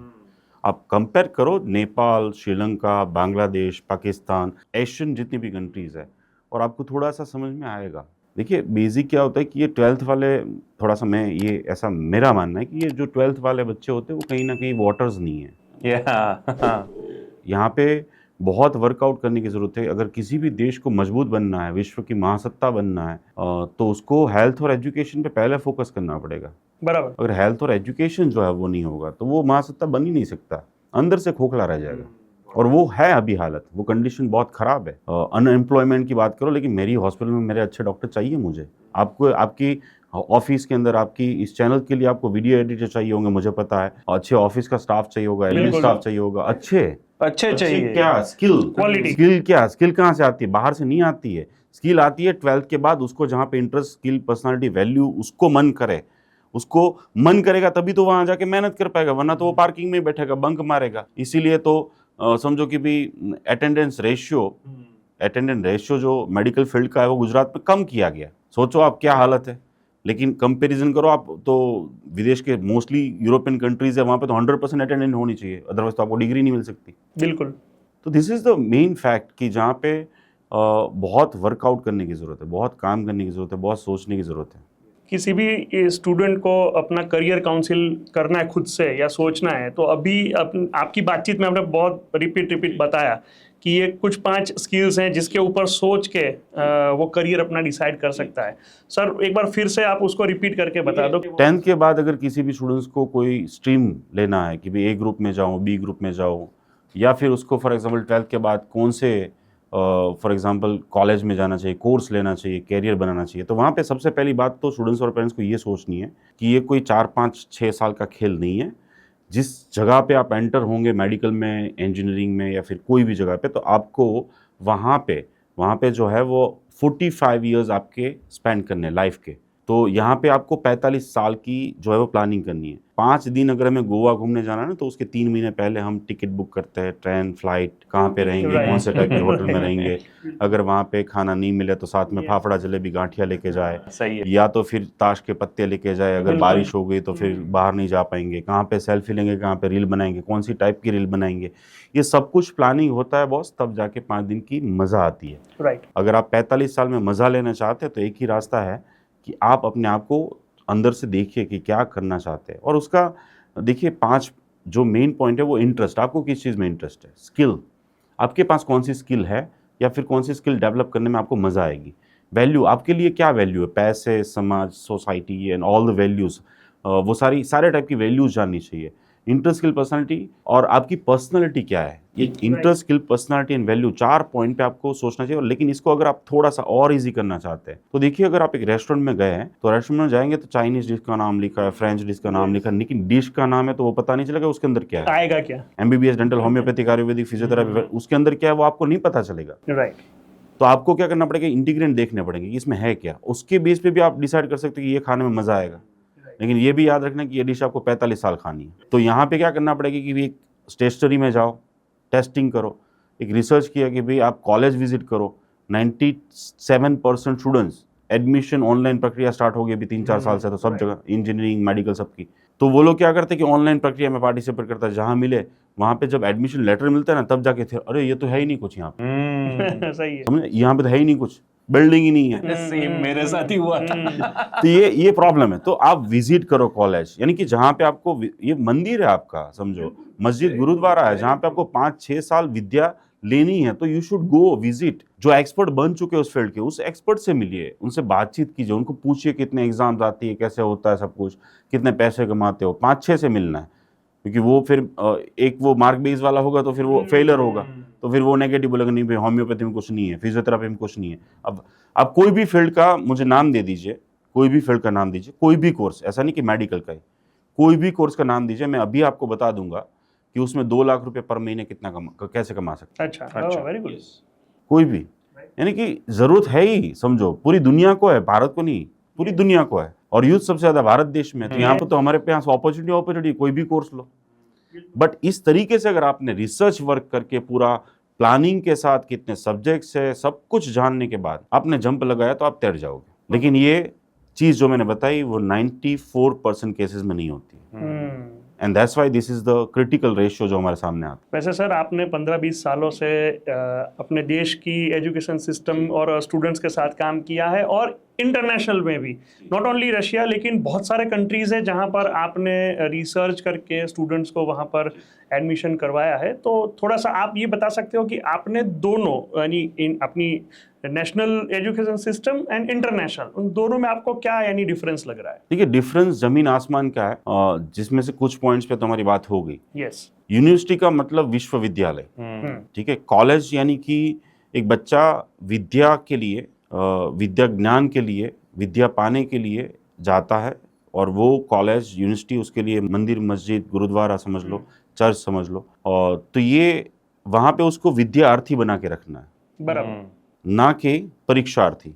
तो सबसे बड़ा डिफरेंस मैंने यहाँ पे देखा है वो है परीक्षार्थी बना देते हैं उनको, वाइवा है या फिर this and that and all the things, वो परीक्षार्थी, यानी कि उसका काम एक ही होता है कि भाई हमने एंटर लिया तो मुझे पास होना है, मुझे डिग्री लेनी है।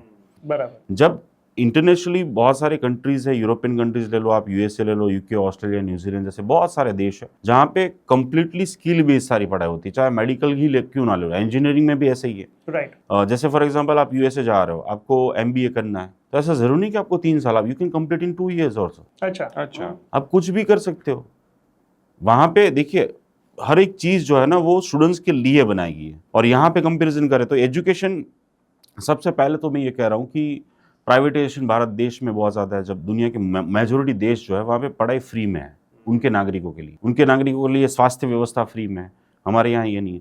नेक्स्ट ये है कि यहाँ पे 80% मेहनत स्टूडेंट्स को अपने आप से करनी है। ज़्यादातर देशों में 80% मेहनत वहाँ का टीचर करवाता है, वहाँ का प्रोफेसर करवाता है। ज़्यादातर देशों में मैंने ये देखा है कि जो बुक्स होती है पढ़ाई के लिए उसका व्यापारीकरण नहीं होता है, वहाँ पे खरीदनी नहीं है, अलाउ ही नहीं है, बैंड है पूरा। अच्छा। मैंने मेजोरिटी कंट्रीज में मैंने देखा है कि ट्यूशन क्लासेस ही नहीं होते, there is no tuition classes. यानी एक तो आप 8 घंटे पढ़ने जाओ, उसकी भी फीस पे करो, और फिर उसके बाद और अच्छा पढ़ने के लिए और उसी टीचर को फिर बाहर भी पैसे दो। यानी दिस इज कंप्लीटली करप्शन माना जाता है वहां पे। यानी कि ज्यादातर यूरोपियन कंट्रीज में अगर किसी टीचर ने ट्यूशन कर लिया तो वो डायरेक्टली जेल में जाएगा। इतना ह्यूज डिफरेंस है। यानी कि बहुत सारी चीजों पे बातचीत कर सकते हैं, जिसमें सबसे बड़ा ये है कि व्यापारीकरण। एजुकेशन को जो है ना भारत देश में धंधा बना दिया गया है। और देखिए, थोड़ा सा डिटेल में जाएंगे तो 60% से ज़्यादा, इंजीनियरिंग में 70% से ज़्यादा, मेडिकल में 65% से ज़्यादा कॉलेजेस जो है प्राइवेट है। और गवर्नमेंट तो बनी नहीं, पता नहीं क्यों, मुझे नहीं समझ में आ रहा, क्या गवर्नमेंट के पास ज़मीन नहीं होगी, या शायद चूना वो नहीं होगा, शायद ईंटें नहीं होगी, शायद टीचर्स नहीं होंगे, शायद ऐसी कोई चीज़ें होगी इसीलिए नहीं बन रही है। और एक बात हमें थोड़ा सा ये भी देख लेना चाहिए कि जो नई नई बन रही है वो किसकी है।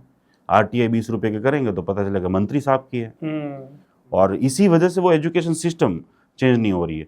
मैं कंपेरेटिवली एक बात करूं कि भाई मेडिकल फील्ड में हूं तो मेडिकल फील्ड की ज़्यादा, लेकिन कंडीशन सब जगह सेम ही है, राइट। तो यहाँ पे देखिए कि हमारे गुजरात से हेल्थ मिनिस्टर साहब बने और मेडिकल काउंसिल ऑफ इंडिया में गए, और वहाँ पे उन्होंने मीन्स अभी नेशनल मेडिकल कमीशन है, उन्होंने बहुत एक अच्छी पॉलिसी डिक्लेयर की थी वेबसाइट के ऊपर। तो यहाँ पे जैसे एजुकेशन क्या है कि भी 1.5 ईयर में वो फार्माकोलॉजी यानी कि ड्रग्स का सब्जेक्ट आ जाता है, और फिर उसके बाद यानी कि पहले दवाई पढ़ाते, फिर उसके बाद जो है ना वो बीमारी पढ़ाते। और मैं नहीं कह रहा हूँ कि मेडिकल काउंसिल ऑफ इंडिया के बहुत सारे प्रोफेसर कह चुके कि भाई कोर्स चेंज करो, बुक्स चेंज करो, सिलेबस चेंज करो, कुछ तो चेंज करो, लेकिन कोई चेंज करने के लिए रेडी नहीं है, और पता नहीं क्यों।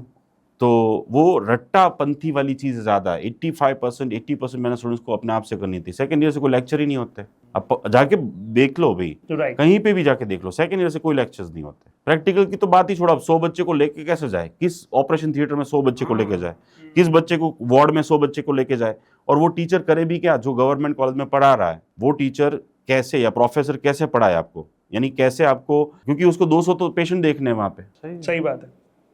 तो ये सिस्टम पूरी ऊपर से तो, और मनसुख भाई मांडविया ने जो है ना वो बहुत अच्छी एक पॉलिसी NMC की वेबसाइट पे रखी, और वो डाउनलोड मैंने कर ली थी तो अच्छा हुआ, बहुत ब्यूटीफुली डिज़ाइन था वो सब कुछ, यानी कि नेक्स्ट 1 नेक्स्ट 2 फॉर्मूला लाया वो 2021 में। फिर इसके बाद उन्होंने फर्स्ट ईयर से मीन्स बच्चों को प्रैक्टिकल क्लासेस में जाना है, सब क्लास कैसे होंगे, सब कुछ डिवाइड किया। यानी कि मैंने वो पॉलिसी जो 6 या 8 पेज की थी उसमें मैंने देखा कि वो यूरोपियन पूरा स्टैंडर्ड लेके आए, बट हुआ ये कि वो 2 दिन के बाद वो PDF जो अपलोड की गई थी ना वो डिलीट हो गई, और फिर 3-4 दिन के बाद मनसुख भाई भी डिलीट हो गए। हाँ, तो यहाँ पे क्वेश्चन मार्क होता है कि भाई वो PDF क्यों डिलीट हुई, और वो मनसुख भाई भी क्यों डिलीट हो गए। सर आपके पास है वो PDF? हाँ, PDF सबके पास है। अच्छा, जिन लोगों ने डाउनलोड कर ली वो तो है ही सबके पास। तो देखिए मैं ये सब कुछ बोल रहा हूँ तो मुझे समझ में आ रहा है, लेकिन ये बात सच है कि एजुकेशन सिस्टम जो है उसका व्यापारीकरण है। आप एजुकेशन को धंधा बना के रखा हुआ है, और उसका सबसे अच्छा एक एग्जाम्पल मैं बता दूं कि भाई 1 से 12 स्टैंडर्ड की बुक्स हर साल चेंज कर रहे हो आप, कुछ ना कुछ अपग्रेड। सही है, ये तो फैक्ट है। जहाँ पे अपग्रेडेशन की जरूरत ही नहीं। लेकिन आप कॉलेज इंजीनियरिंग की बात कर लो, मेडिकल की बात कर लो, वहाँ पे देखिए हर एक कॉलेज के बाद सामने आप जाइए, वहाँ पे एक स्टेशनरी का स्टोर होगा, वहाँ पे जाइए तो ऑथर जो इंस्टीट्यूट होगी उसके प्रोफेसर साहब होगी, उसकी बुक खरीदनी है। बराबर। बाकी गवर्नमेंट की ऐसी कोई बुक्स ही नहीं है। नहीं, राइट, बराबर। गवर्नमेंट की जैसे NCERT बुक्स है वैसी बुक्स ही नहीं है, तो वाई, बहुत बड़ा प्रश्न है। और यहाँ पे 1st to 12th में आप इसलिए बार बार चेंज करो ताकि वो स्कूल वाले पैसे कमाएं, नई बुक्स। अदरवाइज तो आप सोचो ना 5th स्टैंडर्ड की जो बुक्स होती है उसमें चेंज करके क्या कर लो, और क्या करने का मतलब क्या है, मतलब ही नहीं है। तो ये बहुत बड़ा, यानी कि आप गिनो कितने लाख बच्चे 10-10 तक भारत देश में पढ़ रहे हैं, और हर साल अगर वो नई बुक्स खरीदे तो कितना पैसा वो जा रहा है। एक बात सोचने की बात है। पहले तो ऐसा ही था कि मेरे भाई की बुक्स ने मैंने पढ़ लिया, फिर उनके मेरी बुक्स कहीं और जा रही है, मैं कहीं और से बुक्स ला रहा हूँ फ्रेंड्स के वहां से। तो ये तो किया हुआ है हम लोगों ने। और वर्कआउट जहाँ पे करने की जरूरत है, जहाँ पे जैसे मेडिकल की वर्कआउट करने की जरूरत है, वहाँ पे नहीं हो रहा है वर्कआउट, वहाँ पे जो चलने दो बस, बात खत्म। यानी ये इतना पुराना कोर्स चल रहा है मेडिकल में, ऐसा है क्या? तो जैसे बीमारियां तो बहुत नहीं आई, अपग्रेडेशन हुआ होगा, है ना, तो वो सब नहीं सिखाया जाता। देखिए सिखाया तो हर एक चीज जाती है, लेकिन there is not the in the syllabus, यानी कि एक पर्टिकुलर जो फॉर्मूला होना चाहिए वही मरा हुआ है। और मैं ये नहीं कह रहा हूँ, it's already mention by lots of professor जो बहुत सीनियर है भारत देश में, और इतने बड़े बड़े नाम है, और इतने बड़े बड़े इंटरव्यूज यूट्यूब पे एवरीवेयर इज अवेलेबल। लेकिन यहाँ पे क्या होता है कि भी सुनी 65-70% जो प्राइवेट कॉलेजेस है उनकी सुनी जाती है, क्योंकि वो कहीं ना कहीं किसी ना किसी मंत्री की है, तो काफ़ी अटैक हो जाता है। और ये अगर बहुत अच्छी भाषा में बोली जाए, अच्छे रिस्पेक्टफुल भाषा में, तो ये माफिया है, पॉलिश्ड वे, और कुछ नहीं है। अदरवाइज तो छोटे छोटे देश जैसे बेलारूस है, वहाँ पे एजुकेशन फ्री है, लिथुआनिया, लाटविया, पोलैंड, ये छोटे छोटे देश है जिसकी कोई GDP कुछ है ही नहीं बेचारों की, बट दे आर, वहाँ पे लोग, वहाँ के नागरिक फ्री में पढ़ रहे हैं, वहाँ पे अच्छे से होता है। और इतनी फीस, अब जब किसी को बताओ ना कि भाई भारत देश में डॉक्टर बनने के लिए आपको 1.5-2 करोड़ रुपए चाहिए, वो लोगों की आंखें फट जाती है। और उससे पहले वाले खर्चे अलग से, उसके बाद वाले खर्चे अलग से। बिल्कुल बिल्कुल। और पीजी की तो कोई डिस्कशन ही नहीं करा, क्योंकि वहां तक तो किसी को नॉलेज ही नहीं है, जहाँ पे 55-60 लाख से फीस स्टार्ट होती है। तो सर मुझे सरप्राइज ये हो रहा है कि आपकी आज की बातचीत में आपने शुरू में ही बताया कि इतना कुछ करने के बाद वो बच्चा मेडिकल फील्ड में रहता भी नहीं है। जी बिल्कुल। यानी मोर देन 65% लोग जो है, आपने जैसे बताया कि वो अपनी लाइन करियर चेंज कर देते हैं Yes. इतना खर्चा करने के बाद। देखिए अभी कुछ दिन पहले ही गुजरात के कॉलेज से, जिसमें गवर्नमेंट कोटा में उसको मिला था MBBS में एडमिशन, और उसके पेरेंट्स उसको सूरत से लेके आए थे मेरे पास, और उसने 2-3 बार सुसाइड अटेम्प्ट करने की भी ट्राई की थी।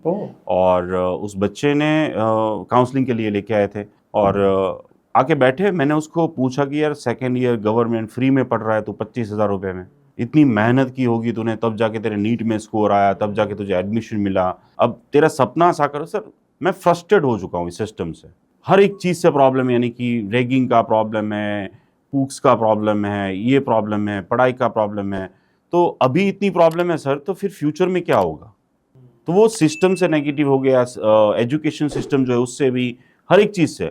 और फाइनली जो निष्कर्ष निकला 2 घंटे की बातचीत के बाद, उसका एप्टीट्यूड टेस्ट किया, सारी जो साइकोलॉजिकल कंडीशन थी वो चेक की गई, और उसके बाद जो निष्कर्ष निकला कि भाई इट विल बी बेटर कि भी उसको चेंज कर दिया जाए, कोर्स ही चेंज कर दिया जाए। अब वहाँ पे प्रॉब्लम इज दैट कि वो अगर, चलो ये तो 25,000 में पढ़ रहा है, लेकिन अगर आप फिजियोथेरापी पढ़ रहे हैं या फिर कोई और कोर्स पढ़ रहे हैं जहाँ पे 1.5-2 लाख भी फीस है, तो आपको 5 साल की फीस पहले पे करनी पड़ेगी, तभी आपको डॉक्यूमेंट्स मिलेंगे। बराबर है, ये कंडीशन है। पैसे पूरे लिए जाते हैं। पैसे, क्योंकि सीट उनकी जा रही है ना सर।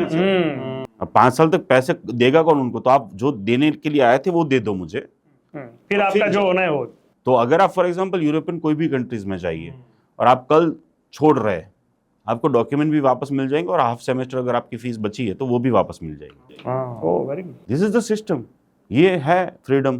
तो यहाँ पे इन शॉर्ट ऐसे बहुत सारे केसेस है, सिर्फ ऐसा नहीं कि वो फील्ड में काम नहीं कर रहे हैं, और level of the stress, level of disease बढ़ रही है लोगों की अपने प्रोफेशनल फील्ड में। जो हमारा कहते हैं ना हैप्पी इंडेक्स जो है वो भी दिखा रहा है कि क्या, किस तरफ हम जा रहे हैं।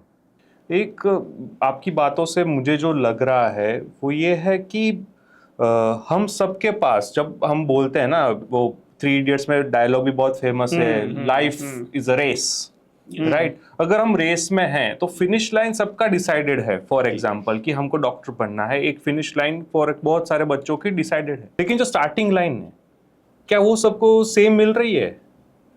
देखिए स्टार्टिंग लाइन भी ना मिले फॉर एग्जांपल आपको, तो आप छीन लो ना, आप छीन लो। अगर आपको आईफोन चाहिए और आपके पापा नहीं दिला रहे, तो आप 5 दिन खाना नहीं खाते हो। अब आपके पापा ऐसा बोलेंगे भी अभी इस सिटी में अवेलेबल नहीं, क्या करो? तो आप बोलेंगे मौसी मुंबई रहते, उसको बोलो भेजे दुबई से। वहाँ पे मुंबई में नहीं मिल रहा था, बोलो अंकल आ रहे हैं कल परसों, अमेरिका से आ रहे हैं, दुबई से आ रहे हैं। देखिए वहाँ पे जिद होती है, तो फिर यहाँ पे भी तो जिद होनी चाहिए ना। बट मेरा पर्सपेक्टिव उसके पीछे ऐसा था कि जो लेवल ऑफ एजुकेशन सबको मिलना चाहिए जी, जो स्टार्टिंग लाइन जी, है, जी, फर्स्ट स्टैंडर्ड से लेके सेकंड स्टैंडर्ड से लेके, वो जो लेवल ऑफ एजुकेशन सबके लिए सेम होना चाहिए। एक स्टार्टिंग लाइन तो सेम होनी चाहिए जी, बिल्कुल। जहां से सब स्टार्ट करे पढ़ना। तो अभी इंडिया के अंदर क्या वो सिस्टम है? नहीं है। देखिए मेडिकल फील्ड में अगर आपको आगे बढ़ना है, तो मैंने वैसे ही बताया, इंजीनियरिंग में बढ़ना है तो, या मेडिकल इंजीनियरिंग, आर्ट्स में जाना है, कॉमर्स में आपको बीकॉम फॉर एग्जांपल CA, तो आप किसी भी प्रोफेसर, किसी भी टीचर को ले लो, 10th 11th और 12th का जो सिलेबस है वो इन शॉर्ट हम नाटक कर रहे हैं। वो सिर्फ हम नाटक करें, क्योंकि उसमें से 5% भी आगे नहीं आता है। दुनिया के ज़्यादातर देशों में 10 के बाद, 10th के बाद उनको डायरेक्टली डाइवर्ट कर दिया जाता है 2-2 साल के कोर्स में। जैसे मेडिकल में जाना है तो उसको प्री मेड करना है, इंजीनियरिंग में जाना है तो उसको प्री इंजीनियरिंग करना है, आर्ट्स कॉमर्स में जाना है, अकाउंट में जाना है तो उसको प्री करना है। और बहुत सारे उन लोगों ने ना 5th-6th स्टैंडर्ड से स्किल बेस्ड चीज़ें रख दी है, ताकि 9th तक बच्चा जान ही ले कि मुझे इसमें इंटरेस्ट है। 5th स्टैंडर्ड के बच्चों को वहाँ पे फायर सेफ्टी डिपार्टमेंट में लेके जाता है, इंडस्ट्री में लेके जाया जाता है, देखो ये इस ऐसे होता है, फार्मास्यूटिकल इंडस्ट्री ये है, मेडिकल इंडस्ट्री ये है, इंजीनियरिंग इंडस्ट्री ये है, सब कुछ दिखाया जाता है, एक्सपोजर किया जाता है। जैसे हमें टूर पे लेके जाते हैं, तो कहाँ लेके जाते हैं? वही वो तालाब में, वहाँ पे नाव डूब जाती है, बच्चा डूब जाता है, राइट। तो यहाँ पे जो है ना वो लोग इंडस्ट्रियल, जैसे यहाँ से भी हमारे बच्चे जाते हैं, जैसे समर कैंप होते हैं, तो यूएसए में समर कैंप होते हैं जहाँ पे बच्चे 15-15 दिन नासा में रहते हैं। राइट। तो ये एक्सपोजर नहीं है, नंबर 1। नंबर 2, 10th के बाद उनको कंप्लीटली फ्रीडम दे दो टू सिलेक्ट द सब्जेक्ट्स। ये तो पीसीबी, पीसीएम, ये क्या है? ये नौटंकी और कुछ नहीं है। Need to change as soon as possible. यहाँ पे कंप्लीटली स्किल बेस्ड लाना चाहिए सब्जेक्ट्स, और उसके बाद आप लो ना नीट यूजी एग्जाम लो, वो प्योरली मेडिकल बेस्ड लो कि उसको ह्यूमन बॉडी की 11 सिस्टम का अच्छा नॉलेज होगा तो मार्क्स लाएगा। यहाँ आप 80% से ज्यादा वो चीज पूछ रहे हो जो ह्यूमन बॉडी में है ही नहीं है, काम की नहीं है। अब फ्रॉग के बारे में पूछ रहे हो, समझ रहे हो आप प्लांट के बारे में पूछ रहे हो कि पत्ता कैसे खाना है। That's you are asking because आपको आयुर्वेदा में भी एडमिशन देना है उसी मार्क्स से। तो यहाँ पे ये सिस्टम जो है ना, यानी कि वो स्टार्ट पॉइंट पे इसलिए नहीं पहुंच पा रहे।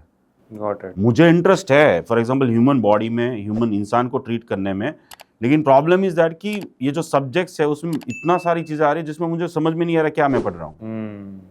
जो इसमें इंटरेस्ट नहीं। यस, तो दुनिया की सारी जगह पे प्री मेड कोर्स होता है जहाँ पे आपको ह्यूमन फिजियोलॉजी, ह्यूमन एनाटॉमी ये सब पढ़ना है। उसकी एक टेस्ट आएगी, वो देनी है, जैसे नीट यूजी हमारी है, और फिर उसमें जो मार्क्स आएगी उसके बेस पे आपका एडमिशन होगा। सही है। तो वहाँ पे कोई कंफ्यूजन नहीं है। सेम इंजीनियरिंग के पहले रखना चाहिए। राइट। तो this is the way, this is the main issue. Right.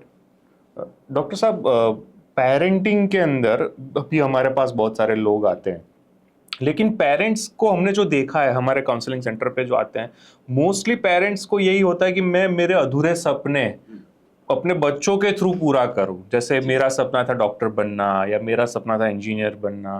तो पेरेंट्स के अंदर इमोशनल इंटेलिजेंस क्या इंपॉर्टेंट है? क्या उनके अंदर वो होना चाहिए कि मेरे बच्चे को ये करना है तो मैं उसको ये आगे बढ़ाऊं, ना कि मेरे सपने उस पर थोपूं? देखिए, पेरेंटिंग पहले तो अगर सिंपल एंड सॉबर समझे तो बाप बोले और बेटा प्यार से आराम से बैठ के सुने, ऐसा बाप को बोलना चाहिए या पेरेंट्स को बोलना चाहिए। और बेटा बोले और बाप यानी माँ बाप पेरेंट्स सुने, लेकिन वो बोले, इतनी परमिशन, इतनी वो होनी चाहिए, गैप्स होने चाहिए, इतनी फ्रीडम होनी चाहिए।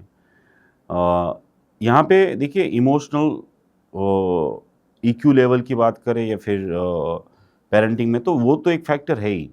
बट मैंने जो ये जर्नी एंटायर 19 साल की, उसमें मैंने जो ऑब्जर्व किया है वो हर 5 साल के बाद थोड़ी सी पैटर्न चेंज होती है। आजकल मैंने बताया वैसे कि जो लास्ट 3-4 साल से मैं देख रहा हूँ, जो पेरेंट्स मेरे पास आते हैं उनके हाथ में नोटपैड पेन होते, उनके बच्चे के हाथ में नहीं होते। नहीं होता। तो कहीं ना कहीं देखिए प्रॉब्लम, जैसे 720 में से अच्छे मार्क्स लाए हैं लेकिन फिर भी डॉक्टर नहीं बनना है, और नहीं मार्क्स है फिर भी डॉक्टर नहीं बनना है, या फिर बनना है, दोनों केस में। बट यहाँ पे जो आप पेरेंट्स के ऊपर बातचीत कर रहे हैं, तो यहाँ पे सिंपल अगर मुझे आंसर देना हो तो स्कूल तक छोड़ने जाना, पिक एंड ड्रॉप, या तो फिर एग्जाम में छोड़ने जाना, पिक एंड ड्रॉप, ये नहीं है पेरेंटिंग। ये आपके बच्चों को बर्बाद कर रही है। ये आप समझिए कि हर एक माँ बाप आके पूछता है आज कितने मार्क्स आए तेरे, आज अच्छा शर्मा साहब के लड़के को इतने कैसे आ गए, या तो फिर आज मॉक टेस्ट हुई उसमें इतने कैसे, लास्ट तो तेरे 400 मार्क्स थे, आज के 390 क्यों आए।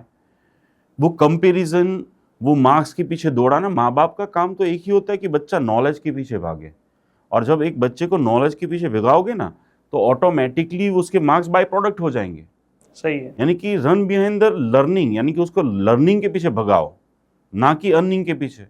और इसके खतरनाक परिणाम अभी मैं ऑलरेडी देख रहा हूँ कि person is getting government college, students को गवर्नमेंट कॉलेज मिल रही है, वो क्लियर कट उसके माँ बाप के सामने बोल रहा है कि मैं नहीं करूँगा। और मम्मियों की बात करूँ तो क्या करूँ सर जी, उनको चांस नहीं मिला ना नीट एग्जाम प्रिपरेशन। मैं तो उनको कहता हूँ उनको भी कर लेना चाहिए, नीट यूजी एग्जाम देनी चाहिए, उसकी प्रिपरेशन करनी चाहिए, ताकि उनको पता चले बच्चों की कंडीशन। यानी कि जब वो स्कूल तो रही नहीं, टीचर तो रहा नहीं, वो बेल वाले सिस्टम रही नहीं, डमी 99% डमी स्कूल है। राइट। अब वो जा रहा है, कॉम्पिटिटिव एनवायरनमेंट है, कॉम्पिटिटिंग, और वहां पे भी बहुत गंदी चीज होती है उनके साथ। पता है क्या होता है कि मंथली जो रिजल्ट आता है, मंथली जो टेस्ट लेते हैं वो लोग, वो मंथली टेस्ट में जो बच्चे ने जो परफॉर्मेंस किया होता है उसकी कैटेगरी डिसाइड होती है। अच्छे वाले अच्छे साइड जाते जाएंगे, बुरे वाले बुरे के साथ। तो ऑफ कोर्स रिजल्ट डिफरेंस होगा ही। और जो मैंने बताया था ना 22 लाख में से 11 लाख ही क्यों क्वालिफाइड, ये रीजन है क्योंकि वो फिर वो जो पढ़ने वाले नहीं उसके ऊपर ध्यान ही नहीं देंगे, फिल्टर करते जा। हाँ। और फिर पेरेंट्स का काम क्या है, एक ही चीज पूछते रहना, और इतना हाव होता है 10th से लेके 12th तक का कि वो प्रेशर शायद हिमालय से ज्यादा बड़ा होता है जो पेरेंट मैंने देखा आजकल। सही है। And this is the main problem, यानी कि वो जो आप बोल रहे हैं वो है, बट थिंग इज दैट कि पेरेंट्स को समझना है कि दे शुड ओनली, उनको नॉलेज के पीछे भगाए, लर्निंग के पीछे, अर्निंग ऑटोमेटिकली होगी। और आपको मीन्स, और ये सारी चीज़ें है ना सबसे ज़्यादा गुजरात में ज़्यादा पाई जाती है। मैंने अभी 2 दिन पहले काउंसलिंग किया, बिहार के स्टूडेंट्स थे। नीट में सर जी इतने मार्क्स है कि यहाँ पे गवर्नमेंट कॉलेज मिल जाती है, लेकिन वहाँ पे उनको डेंटल भी नहीं मिल रही है। तो वहाँ से वो काउंसलिंग करवाने यहाँ आए थे कि भी अब हम क्या करें। सोचिए आप जरा, वो मार्क्स 540 मार्क्स थे उनको नीट में, जो इस यहाँ पे गुजरात में गवर्नमेंट कॉलेज मिल जाएगी MBBS में, वहाँ पे उनको डेंटल भी नहीं मिल रहा है, प्राइवेट भी नहीं मिल रहा है। और वहाँ पे वो जो दोनों लड़के आए थे उनके पेरेंट्स नहीं आए थे, पेरेंट्स साथ में थे ही नहीं। और शायद मैं यहाँ पे पहुंचा हूँ या फिर कोई भी इंसान अगर सक्सेसफुल होगा ना तो उसके पेरेंट्स साथ में नहीं होंगे। आप देखिए, आप, और पेरेंट्स को मैं ये कहूँगा कि आप मंदिर, मस्जिद, गुरुद्वारा में जहाँ पे भी जाते हैं ना, जिस भगवान की, ईश्वर की, अल्लाह की पूजा करते हैं, प्रार्थना करते हैं, इबादत करते हैं, आप ज़रा एक बार देख लीजिएगा भाई, उनके बारे में थोड़ा सा देख लो, पढ़ लो। प्रार्थना, आरती, दिया, इबादत है ना, थोड़ा एक दिन साइड में रख के, कि जो कृष्ण की हम सेवा करते, पूजा करते हैं, उसने 16 साल के एज में अपने मामा को मार के वो गद्दी पे बैठ सकता था, गर्लफ्रेंड भी थी राधा, और पैसे वैसे भी थे, सब कुछ था, फिर भी सांदीपनी ऋषि के आश्रम में जाके पढ़ना पसंद किया। उसके माँ बाप तो अपोज नहीं किया, या फिर उसके माँ बाप तो साथ में नहीं गए, और सांदीपनी ऋषि को बार बार पूछने भी नहीं जाते थे कितने मार्क्स आ रहे बेटे के, या देखने भी नहीं जाते थे। Same thing with the Ram भगवान। राम भगवान जो है, उनको क्या जरूरत थी, वरना दशरथ के पास इतनी ताकत थी कि भी गुरुजी को इधर बुला ले, फिर भी 9 साल के लिए जाना, वहां पे कोई कम्युनिकेशन नहीं, कोई लेटर नहीं, जिंदा है, मर गए, क्या है, नथिंग, और तब जाके मर्यादा पुरुषोत्तम बनते हैं। बिल्कुल। आप देख लो, और ये तो बहुत पास्ट वाले एग्जाम। वैसे ही मोहम्मद पैगंबर को ले लो, स्वामीनारायण भगवान को ले लो, 16 साल की एज में इतना परिभ्रमण करते हैं। हम तो चाहते हैं कि भी मेरा जैसे बच्चे को 12th पास हुआ, मैं तो यही चाहूंगा कि अहमदाबाद में एडमिशन मिले, और अहमदाबाद में भी मेरी प्रायोरिटी तो ये रहेगी कि मैं साइंस सिटी एरिया में रह रहा हूँ तो साइंस सिटी के एरिया में ही मिल जाए पहला, बराबर। फिर उसके बाद अदर सिटी के बारे में सोचूंगा, नहीं मिलेगा तो फिर उसके बाद अदर स्टेट, और एब्रोड की तो बात ही नहीं आती क्योंकि नॉलेज ही नहीं है, इंफॉर्मेशन ही नहीं है। सो पेरेंटिंग के ऊपर तो देखिए, मैं सिंपली ये कहूँगा कि पेरेंट्स का काम है माली का काम होता है उसको खाद डालना, उसको पानी डालना, ज़्यादा धूप ना आ जाए, ज़्यादा ठंड ना लग जाए, ज़्यादा बारिश ना हो जाए। आपका कोई काम नहीं है कि आप उसको डायरेक्शन दे कि इतने फिट ऊपर जाओ, ये डाली यहाँ से निकलनी चाहिए, समझ रहे हैं? तो this is the main thing जो पेरेंट्स को फोकस करना चाहिए। और सच में मैं बताऊँ ना तो दिल से जो आपने बात करी, आपका क्वेश्चन मुझे बहुत अच्छा ईशान जी लगा, क्योंकि सच में इसके ऊपर बहुत बड़े वर्कशॉप की जरूरत है, बहुत काम करने की जरूरत है। यानी कि अब बच्चों को पढ़ाने के पहले पेरेंट्स को पढ़ाने की जरूरत है, क्योंकि वही सिस्टम चेंज कर पाएंगे, no one else. Yes sir. Sir, अभी कुछ ही दिन पहले एक न्यूज़ आई थी कि अहमदाबाद में ही एक स्कूल की 10th स्टैंडर्ड की लड़की ने स्कूल के ही कॉम्प्लेक्स से जंप लगा के सुसाइड कर लिया जी। तो ये एज में सुसाइड का थॉट और ये सारी चीज़ें आजकल बहुत बढ़ रही है। और जहाँ तक मैंने आपकी पूरी बायोग्राफी देखी है, आपने बहुत सारे स्टूडेंट्स को सुसाइड से भी बचाया है। तो आपको क्या लगता है कि क्या हमें ट्रीट करना चाहिए ताकि ऐसा किस्से ना बने? देखिए, ऊपर वाली की मेहरबानी की वजह से मोर देन 128 स्टूडेंट्स को इसमें से बाहर निकालने का शायद मुझे निमित्त मात्र बनने का सौभाग्य मिला। और आपने जो क्वेश्चन पूछा वो 10वीं स्टैंडर्ड का है, कोई 5वीं स्टैंडर्ड का है, कोई 6ठा है। हमने बहुत सारे व्हाट्सअप वीडियोस देखते हैं, मिलते रहते हैं, हमें सोशल मीडिया पे आता रहता है कि भी पापा टीचर ने मुझे बोला है तो मैं घर नहीं जा रहा हूँ, मैं कुएं में, यानी गाँव का बच्चा, मैं कुएं में कूद रहा हूँ। और this is the actually horrible situation. और उसके नंबर्स जो है वो कॉलेज लाइफ में और ज़्यादा है। और इसके पीछे अगर आप अच्छे से थोड़ा सा ऑब्जर्व करें तो हमने जो डिस्कस अभी किया, जो पेरेंटिंग वाली चीज़ है वो आती है, क्योंकि हमारा एक छोटे बच्चे के प्रति एक एक्सेप्टेशन जो है ना, अर्निंग वाली चीज़ वो ज़्यादा है कि इतना तो अर्न करके आना ही पड़ेगा। लर्निंग वाली चीज़ कम है। यानी कि अगर आप बेटे को ये पूछते हो डेली कि बेटा आज तू क्या सीख के आया, तो उसकी मेंटालिटी और थॉट प्रोसेस ही डिफरेंट होगी। बिल्कुल। सेकेंड चीज़ जो है वो ऑफ कोर्स एनवायरनमेंट, स्कूल का जो एनवायरनमेंट है, एजुकेशन सिस्टम का एनवायरनमेंट है, वो सारी चीज़ें हैं। एक्सेप्ट दैट इन सभी चीज़ों पे अगर बातचीत करें, फैक्टर्स 1 2 3 साइकोलॉजिकली और साइंटिफिक वे में ये वो तो हज़ार हो जाएंगे। बट मैंने जो ऑब्जर्व किया है कि एक ही चीज़ में, एक ही लाइन में बताना हो मुझे, तो वो है कि दैट्स अ मोबाइल फ़ोन। क्योंकि देखिए 10th वाले स्टूडेंट्स, जैसे मैं 10th में था तो क्या भान पड़े, वो सुसाइड मतलब क्या नहीं पता था, मीनिंग ऑफ सुसाइड या वर्ड सुसाइड नहीं पता था, है ना? सही। ऐसे ही अभी 5th स्टैंडर्ड नहीं, 3rd 4th 2nd ईयर वालों को पूछ लो सुसाइड मीन्स, वो बताएगा। तो वो कहाँ से मिल रही है न्यूज़ उनको? वो मिल रही है एंड्रॉयड फ़ोन, वो इंस्टाग्राम रील, फेसबुक रील, इन सभी जगह से, जहाँ पे प्रॉब्लम इज दैट कि AI अप्लाई हो जाता है कि मैंने एक सुसाइडल रील देखी, फिर वो सुबह से शाम तक वही आती जाएगी आती जाएगी आती जाएगी, और एक साइकोलॉजी क्रिएट होती है बच्चों की कि ये पेरेंट्स नहीं मान रहा है मेरी, मैं ये करूँगा, मुझे ये नहीं मिल रहा है तो मैं ये करूँगा, मुझसे ये छोटी सी गलती होगी ये करूँगा, और सब कुछ को रिलेट। आप देखना, मैंने 100 जितने केसेस जो लास्ट हुए उसका रिसर्च किया, तो एक बच्चे ने क्या कहते, गेम खेलते खेलते कुछ पैसे हार गया और इस वजह से सुसाइड किया। तो गेम कहाँ खेली उसने? मोबाइल में खेली। तो जुगार खेल रहे, गांव में ऐसे बहुत सारे बच्चे मैंने देखे जुगार खेल रहे। तो ये सारी चीज़ें अल्टीमेटली वो मोबाइल से आ रही हैं, और मोबाइल में इतना इजी हो गया, यानी कि जैसे पहले क्या था कि सब कुछ न्यूज़पेपर में आता था, और न्यूज़पेपर पढ़ने वाले बहुत कम लोग थे, तो बच्चे तो ज़्यादातर टच ही नहीं करते थे, तो ये न्यूज़ इतनी ज़्यादा स्प्रेड नहीं होती थी। तो लोगों की अभी ये डिमांड एंड साइकोलॉजी होगी, and this is the reason कि ये सारे चीज़ें बढ़ रहे हैं। तो ऑफ कोर्स मोबाइल जो है वो आपके बच्चे को मोबाइल नहीं रख रहा है, तो उसके बहुत सारे रास्ते जो अपनाने चाहिए, और तभी जो है, और पेरेंटिंग अगेन वही आएगा कि भाई पानी डालने वाला, खाद डालने वाला जो अच्छा सा खाद पानी डालेगा, तो डेफिनेटली बच्चे को कभी भी थॉट नहीं आनी चाहिए। वैसे सर, आपके वहाँ पर अगर कोई पेरेंट या कोई स्टूडेंट आता है और अपना करियर काउंसलिंग के लिए आपसे मिलता है, तो आपके इंस्टीट्यूट में क्या प्रोसेस रहती है, यानी किस तरीके से आप उसको गाइड करते हो? देखिए, सबसे पहले तो ये है कि सभी जगह पे मैं जाता हूँ, सूरत, राजकोट, फिर भावनगर।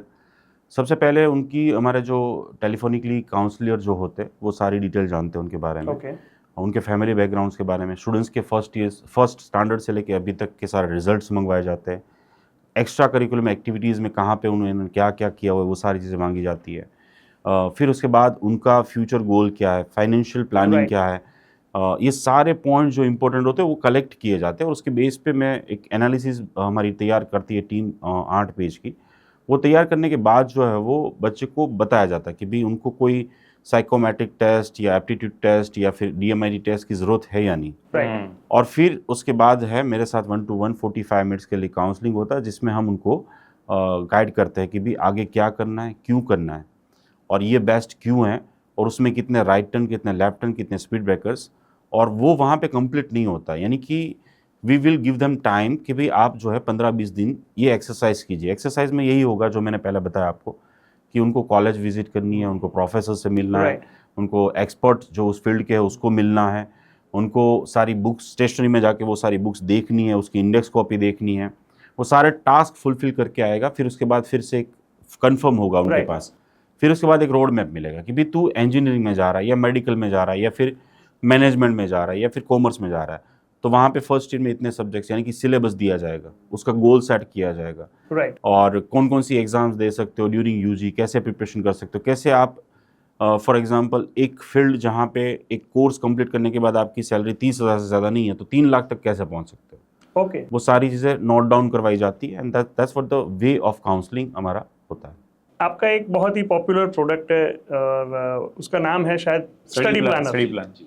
वो कैसे वर्क करता है? देखिए, स्टडी प्लानर जो है वो एक्चुअली प्रोडक्ट जितनी भी है मेरी, ओमेजुकॉन, यानी कि ओमेजुकॉन की स्थापना जो 2005 में हुई उसका भी मैंने बता दिया, वो सब कुछ प्रॉब्लम है। मेरी लाइफ में आए हुए प्रॉब्लम्स को मैंने प्रोडक्ट में कन्वर्ट किया है, ताकि वो बाकी सभी के भी वही सेम कॉमन प्रॉब्लम्स है उनका भी सॉल्यूशन निकाले। 98% स्टूडेंट्स का कोई प्लान नहीं होता है, सुबह उठता है वो सोचता है कि मैं क्या पढ़ना है, मुझे क्या क्लास होगा एंड ऑल द थिंग्स। तो तो स्टडी प्लानर जो है वो एक ऐसा प्लानर है जहाँ पे वो आपकी स्टडी, आपका गोल, कोई भी कॉम्पिटिटिव एग्जाम हो, कोई भी यूजी का स्टूडेंट है, 10th का स्टूडेंट है, वो उसको यूज़ करके स्टडी को प्लान करके उसको एंजॉय कर सकता है। वहाँ पे हर एक पहलू को वो किया गया है, जैसे डाइट, एक्सरसाइज के लिए टाइम निकालो, आप डेली रेटिंग कर सकते हो, आपकी हैबिट वो कर सकते हो, ट्रैक कर सकते हो। और उस प्लानर को है ना बहुत ज़्यादा इंटरेस्टिंग बना के लिए उसमें इमोजीज रखे गए हैं, टीचर्स के लिए कार्ड्स रखे गए, फ्रेंड्स के लिए कार्ड्स, जो कार्ड्स की सिस्टम ही चली गई है। तो वो एक्चुअली 5 साल पहले मैंने डिज़ाइन तो मैंने ऑलरेडी बहुत साल पहले किया था, क्योंकि अपनी स्टडी के लिए किया था वो डिज़ाइन, बट प्रिंटिंग फॉर्मेट में 5 साल पहले आया। फिर मैंने अमेज़ोन पे रखा। आज अमेज़ोन में मोर देन 3000 कॉपी बिक चुकी है और वहाँ पे मोर देन 800 से ज़्यादा 5 स्टार रिव्यू है। मैं सिंपली ये कहूँगा कि एक बार रिव्यू देखना, और वो रिव्यू देख के मुझे ऐसी बुक्स पब्लिश करने का और मन करता है, मोटिवेशन मिलता है। क्योंकि लोग बोलते कि मैं आईएएस बन गया, लोग बोलते मैंने यूपीएससी क्रैक कर दी, मैंने नीट पीजी क्रैक कर ली, ये प्लानर ये है, ये प्लानर ने मेरी टाइम मैनेज कर दिया, ये प्लानर मैं स्ट्रेस फ्री पढ़ रहा हूँ अभी। यानी कि स्टूडेंट्स लाइफ में जो प्रिपरेशन स्टडी करने के लिए जो दिक्कतें आती है उसका solution means study planner. Okay sir, आज तक जितने भी स्टूडेंट्स हैं आपके, उसमें से कितने लोगों को आपने अब्रॉड भेजा है स्टडी करने के लिए? ठीक है, एब्रोड की बात करूँ तो अभी एब्रोड में मैंने टिल नाउ 3200 स्टूडेंट्स को मेडिकल फील्ड में सिर्फ भेज चुका हूँ, और उसमें से 2900 डॉक्टर्स बन चुके हैं। अरे वाह वाह। ठीक है, 2900 डॉक्टर्स कंप्लीटली बन के they are working as a doctor. और अराउंड कितने कंट्रीज हो गए ये? टोटल अभी तक देखा जाए तो टोटल मैंने 12 कंट्रीज में स्टूडेंट्स को जो वो एजुकेशन के लिए मैंने उनको भेजा। मतलब कि 12 कंट्रीज ऐसे हैं जहाँ पे आपका कनेक्शन होगा। अभी तो अभी भी लोग पढ़ रहे जी होंगे। बिल्कुल बिल्कुल। अभी एक्चुअली यह है कि दुनिया के टोटल 118 देश में 118 देश में मेरे ही डॉक्टर्स है। तो अगर मैं फॉर एग्जांपल किसी स्टूडेंट्स को भी भेजता हूँ तो ज्यादातर काम वही लोग कर लेते हैं मेरा। बराबर है, बहुत एक हेल्प हो जाती है। यस ऑफ कोर्स, वो रिसीविंग से लेके पीजी में भी अभी जैसे फॉर एग्जांपल कोई भी जाता है, जैसे जर्मनी जा रहा है, कोई यूएसए जा रहा है, तो वहाँ पे भी बहुत सारी दिक्कतें आती है, क्योंकि ये सभी जो कंट्रीज डेवलप्ड है वहाँ पे लिविंग कॉस्ट बहुत बड़ा प्रॉब्लम है। तो वो कम करने के लिए we required kind of support, तो सपोर्ट सिस्टम इस तरीके से बन जाती है। सर, अभी जो प्रेजेंट सिनारियो है उसमें अभी रशिया यूक्रेन वॉर चल रहा है, और हमें पता है कि पहले से लेकर अभी तक लोग रशिया और यूक्रेन में मेडिकल के लिए जाते थे। तो अभी वो सिनारियो कैसा है, और जो भी स्टूडेंट थे उनका क्या हुआ, और अभी कैसे वहाँ पे कर सकते हैं काम? देखिए, यूक्रेन में तो जितने भी नियर बाय 25,000 इंडियन थे, और एनएमसी ने अप्रूवल दिया, अलाउ किया कि भी आप किसी और कंट्री में जाके पढ़ो, नो प्रॉब्लम। तो ज़्यादातर वो लोग अलग अलग डिफरेंट किर्गिस्तान, कजाकिस्तान, कोई आर्मेनिया, कोई रशिया, कोई बेलारूस, कोई लिथुआनिया, जो भी सोर्सेज थे वहाँ पे पहुँच गए और वहाँ पे वो कंटिन्यू कर रहे हैं। वॉर जो चल रही है उसकी वजह से of course numbers of students जो रशिया जाते थे वो ऑफ कोर्स डाउन हुए हैं। बट यहाँ पे उससे ज़्यादा भी इम्पोर्टेंट जो चीज़ है वो 28 अक्टूबर 2021 में जो नेशनल मेडिकल कमीशन ने गाइडलाइन दी कि अगर ये चीज़ें वहाँ पे है तो ही आप अब्रॉड एडमिशन लेना और पढ़ने जाना, अदरवाइज यहाँ पे जब वापस आओगे तो आपको हम एग्ज़ाम देने नहीं देंगे, जिसका नाम है foreign medical graduate examination, FMG। तो वो बहुत ज़्यादा इम्पैक्ट कर रही है। जैसे किसी बहुत सारे देशों का नाम ही उन्होंने क्लियरली बोल दिया कि इस देशों में जाना ही मत। इसीलिए देखिए, बहुत सारे नंबर्स ऑफ स्टूडेंट्स चाइना जाते थे, फिलीपाइंस जाते थे, जो नहीं जा रहे लास्ट को 2021 से बाद से, और जो जाएंगे वो ऑफ कोर्स वापस आके यहाँ की एग्ज़ाम नहीं दे पाएंगे। सो वो ज़्यादा इम्पैक्ट कर रही है। बाकी बिकॉज ऑफ वॉर और बहुत सारे ऑप्शंस अदर भी ओपन हुए हैं, जैसे यूरोपियन बहुत सारी कंट्रीज़ है जहाँ पे स्टूडेंट्स पहले से प्रिपरेशन करें, बहुत सारी एग्जाम्स आती है वो दे, तो ब्राइट फ्यूचर है। ऐसा नहीं कि आप जैसे फ्री ऑफ कॉस्ट जर्मनी में पढ़ने जा सकते हैं अगर आपने लैंग्वेज वहाँ की कर ली, A1 A2 B1 B2। तो इस तरीके से अगर आप प्लानिंग करें तो बहुत सारी दुनिया की कंट्रीज़ है जहाँ पे आपके लिए दरवाजे खुले हैं। सब फॉरेन के एजुकेशन को लेके, अब्रॉड एजुकेशन को लेके कुछ कॉमन मिथ्स अगर हैं जो पेरेंट्स के दिमाग में या इन सोसाइटी, तो उसके बारे में कुछ बताइए। मिथ्स यही कि वहाँ पे पढ़ाई नहीं होती है और बच्चा बिगड़ जाएगा, खाना गुजराती नहीं मिलेगा, रहना गुजराती नहीं मिलेगा, या फिर इंडियन जैसा नहीं मिलेगा। इसके अलावा ये होता है कि वहाँ पे डेड बॉडी मीन्स रियल नहीं होती है। एक्सेप्ट दैट वापस आने के बाद एग्ज़ाम कोई क्रैक नहीं करता है। यानी ये सारे मिथ्स इसलिए है, जो बात करता है, जो बोलता है, ये जैसे मेरे बच्ची को जाना है तो मेरे अंकल या आंटी या जो उनके होंगे वो आसपास वाले बोलेंगे, लेकिन वो बोलने वाला वो मार्गदर्शक है, वो मार्ग देखा ही नहीं है। ओके। और बेसिकली क्या होता है कि लैक ऑफ इंफॉर्मेशन ये सबसे बड़ा प्रॉब्लम है। लेकिन दुनिया के ज़्यादातर देश जो ये गाइडलाइन आई उसके बाद से सारे गवर्नमेंट कॉलेज अगर आप पसंद कर रहे हो तो गवर्नमेंट कॉलेजेस में रियल डेड बॉडी होती है, यहाँ से 1000 टाइम अच्छी प्रैक्टिस है। मैं खुद बच्चों को जो भेज रहा हूँ या फिर मैं खुद एब्रोड स्टडी की है, अगर मैंने यहाँ की तो मैं खुद साइंस सिटी रोड पे अपना हॉस्पिटल बना ही नहीं सकता। बराबर है। उतना हैंड्स ऑन ट्रेनिंग वो देते हैं और काफ़ी स्ट्रिक्ट है, मीन्स वो सोच रहे हो ऐसा है ही नहीं, यानी कि 100% अटेंडेंस रेशियो होना चाहिए। दूसरा, इंग्लिश मीडियम में नहीं होगा, भाई इंग्लिश मीडियम में ही है, पूरे विश्व में इंग्लिश मीडियम में, भारत देश में नहीं है हमारे पास हमारी लैंग्वेज में, बाकी दुनिया में सब जगह इंग्लिश में ही होता है। यानी ये जो मिथ्स है, यानी कि सेफ्टी रीजन, तो सेफ्टी देखिए ना, उनको ना यहाँ की पता है ना वहाँ की पता है। आप मुझे अभी बोलो कौन सी कॉलेज में से आपको ड्रग्स चाहिए, भारत देश की कौन सी मेडिकल कॉलेज में से चाहिए, मैं ला के देता हूँ। गुजरात की कोई भी नाम बोल दो, चलो, दारू तो बहुत छोटी बात है, मैं ड्रग्स की बोल रहा हूँ और मुझे पता है मैं कहाँ पे बोल रहा हूँ और ये कहाँ पे जाएगा वीडियो, और मेरे पास वो ताकत होगी तो ही मैं बोल रहा हूँ। राइट। तो यहाँ पे सेफ्टी क्या है, यहाँ पे कितने मिनट में कितने रेप हो रहे हैं, कितने सुसाइड हो रहे हैं, कितने स्टूडेंट्स, मेडिकल स्टूडेंट्स डिप्रेशन में, स्ट्रेस में, कितने स्टूडेंट्स अपना काम छोड़ रहे हैं। तो मैं ये नहीं कह रहा हूँ कि देखो 100 में से 80 बेईमान, लेकिन मेरा भारत महान, मैं भारत में ही हूँ, थाउजेंड्स ऑफ अपॉर्चुनिटी के बाद, और भारत में ही रहने वाला हूँ, और मैं भारत को प्यार भी करता हूँ, इसमें वो नहीं, लेकिन मैं भारत को सुधारना चाहता हूँ। Right. मैं कुछ मेरा अपनी लाइफ का कंट्रीब्यूशन देना चाहता हूँ, और इसलिए ऐसा थोड़ा कड़वा बोल रहा हूँ। लेकिन अल्टीमेटली एब्रोड के जो मिथ्स है वो लैक ऑफ इंफॉर्मेशन की वजह से। डिटेल इंफॉर्मेशन लेनी चाहिए। हर एक देश की एम्बेसी यहाँ होती है, हर एक देश की एम्बेसी, हमारी एम्बेसी जो है वहाँ होती है। डॉक्टर्स बन गए हैं, जो डॉक्टर्स बन रहे हैं उन सभी से पूरा डिटेलिंग प्लान लीजिए। जैसे 5 दिन के लिए हम लेते हैं पूरा प्लान, 1000 लोगों को पूछना चाहिए, क्योंकि जहाँ पे लैक ऑफ इंफॉर्मेशन होगी ना, वहाँ पे झूठ भी लोग बोलेंगे, लोग आपको चीट भी करेंगे। लेकिन आपको भगवान ने आँख दी है, कान दी है, दिमाग दिया है, सब कुछ दिया, और हाथों में मोबाइल दिया है, तो गो फॉर इट एंड पूरी इंफॉर्मेशन लीजिए। नो डाउट दुनिया के बहुत बहुत अच्छे देश हैं जहाँ पे हर एक तरीके से पढ़ाई बहुत अच्छी है। वैसे सर, एक डॉक्टर होने के नाते तो आपने बहुत अच्छे काम किए हैं, लेकिन एक काउंसलर के नाते भी आपने बहुत सारे सेमिनार्स किए हैं। तो पब्लिक स्पीकिंग स्किल्स आपने कहीं सीखी या कैसे आपने उसको एक्वायर किया? देखिए, पब्लिक स्पीकिंग स्किल की बात करूं, और मैं एक ट्रेनिंग करता हूं बच्चों को मेडिकल फील्ड में आगे बढ़ते, गुजरात, अदर स्टेट या एब्रॉड में। उससे पहले मैं लास्ट 16 साल से चला रहा हूं ये। इसका नाम हमने प्री मेडिकल ट्रेनिंग कैंप रखा हुआ है, जो अभी 10 दिन के लिए ऑनलाइन होता है और 5 दिन के लिए ऑफलाइन होता है। यानी कि 15-20 दिन की प्री प्लानिंग और पैकिंग करते हैं, और फिर उसके बाद अपनी जर्नी स्टार्ट करते हैं। और उसमें मैं बताता रहता हूँ कि जो मेरी अभी कम्युनिकेशन है, तो मैं उनको एग्जांपल देता हूँ कि दिल्ली एयरपोर्ट पे मुझे पेन मांगनी थी और इंग्लिश में मांगनी थी, तो मैंने 15 मिनट तो सोचा था।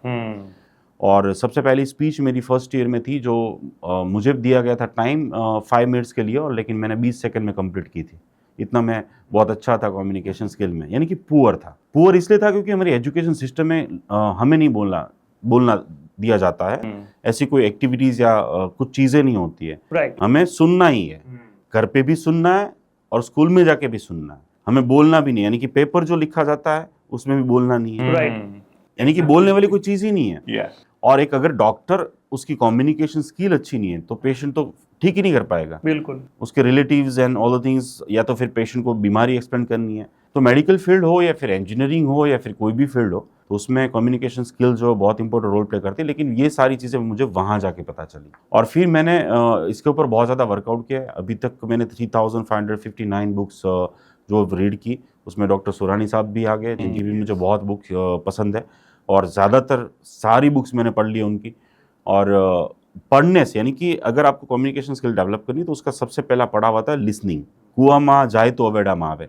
सो कुएं में जाएगा तो बाहर निकलेगा ना, तो पहले डालो, आंख और कान से डालो, पढ़ाई करो और सुनो, बराबर। और फिर उसके बाद धीरे धीरे जो है वो प्रैक्टिस करने से डेफिनेटली कम्युनिकेशन स्किल डेवलप होती है, और वो ज़रूरी होती है। बिल्कुल बिल्कुल बिल्कुल। वैसे मेरा भी एक्सपीरियंस कुछ ऐसा ही है कि हमने पिछले 27 ईयर्स से पब्लिक स्पीकिंग सबको सिखाया, और बहुत सारे डॉक्टर्स, इंजीनियर्स, एडवोकेट सारे आते हैं, अपनी स्किल डेवलप करते हैं और अपने करियर में आगे बढ़ जाते हैं। जी। और जब वो मैसेज करते हैं ना तब बहुत खुशी होती है कि यस हमारे कुछ कंट्रीब्यूशन से जी। लोगों की जिंदगी में फर्क पड़ता यस है। ऑफ कोर्स राइट सर, आज के इस पूरे पॉडकास्ट को हम लास्ट में एक सेक्शन रखते हैं जहां पर हम हर हमारे गेस्ट को एक सवाल पूछते हैं जी। कि आपके जीवन को बदलने वाली 3 चीजें।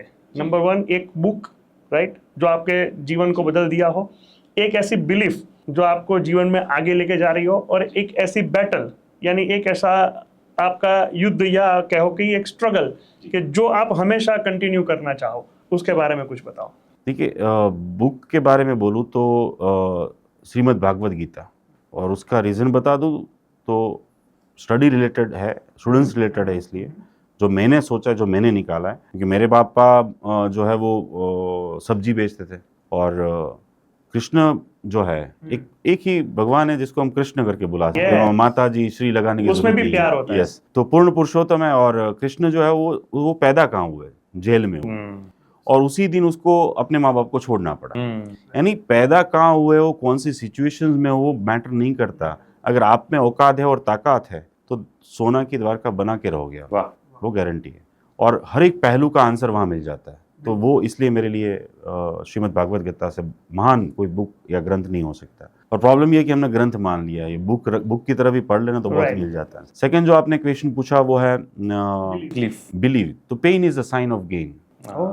Very good. Pain is a sign of gain, and problem means you are heading toward the success. यानी पेन और प्रॉब्लम अगर आपकी लाइफ में डेली नहीं आ रहे तो इसका मतलब ये कि आप कहीं रॉन्ग डायरेक्शन पे जा रहे हो। एंड तीसरा जो आपने बैटल वाली चीज़ पूछी तो वो यही है कि life is a battle. Life is a battle, और लाइफ के हर एक क्षण में, जिस फील्ड में हो, जिस जगह पे हो, जिस काम में हो, बिजनेस में हो, जॉब में हो, उसको बैटल लो और इंजॉय करो। You should enjoy your journey. और मेरी लाइफ की स्टार्टिंग फ्रॉम द 12th इस जो बैटल मुझे मिली, और मैंने जो स्ट्रगल करके जो भी करके मैंने आगे बढ़ा, तो ये था कि भी अगर नहीं किया होता तो आज शायद मैं डॉक्टर नहीं होता।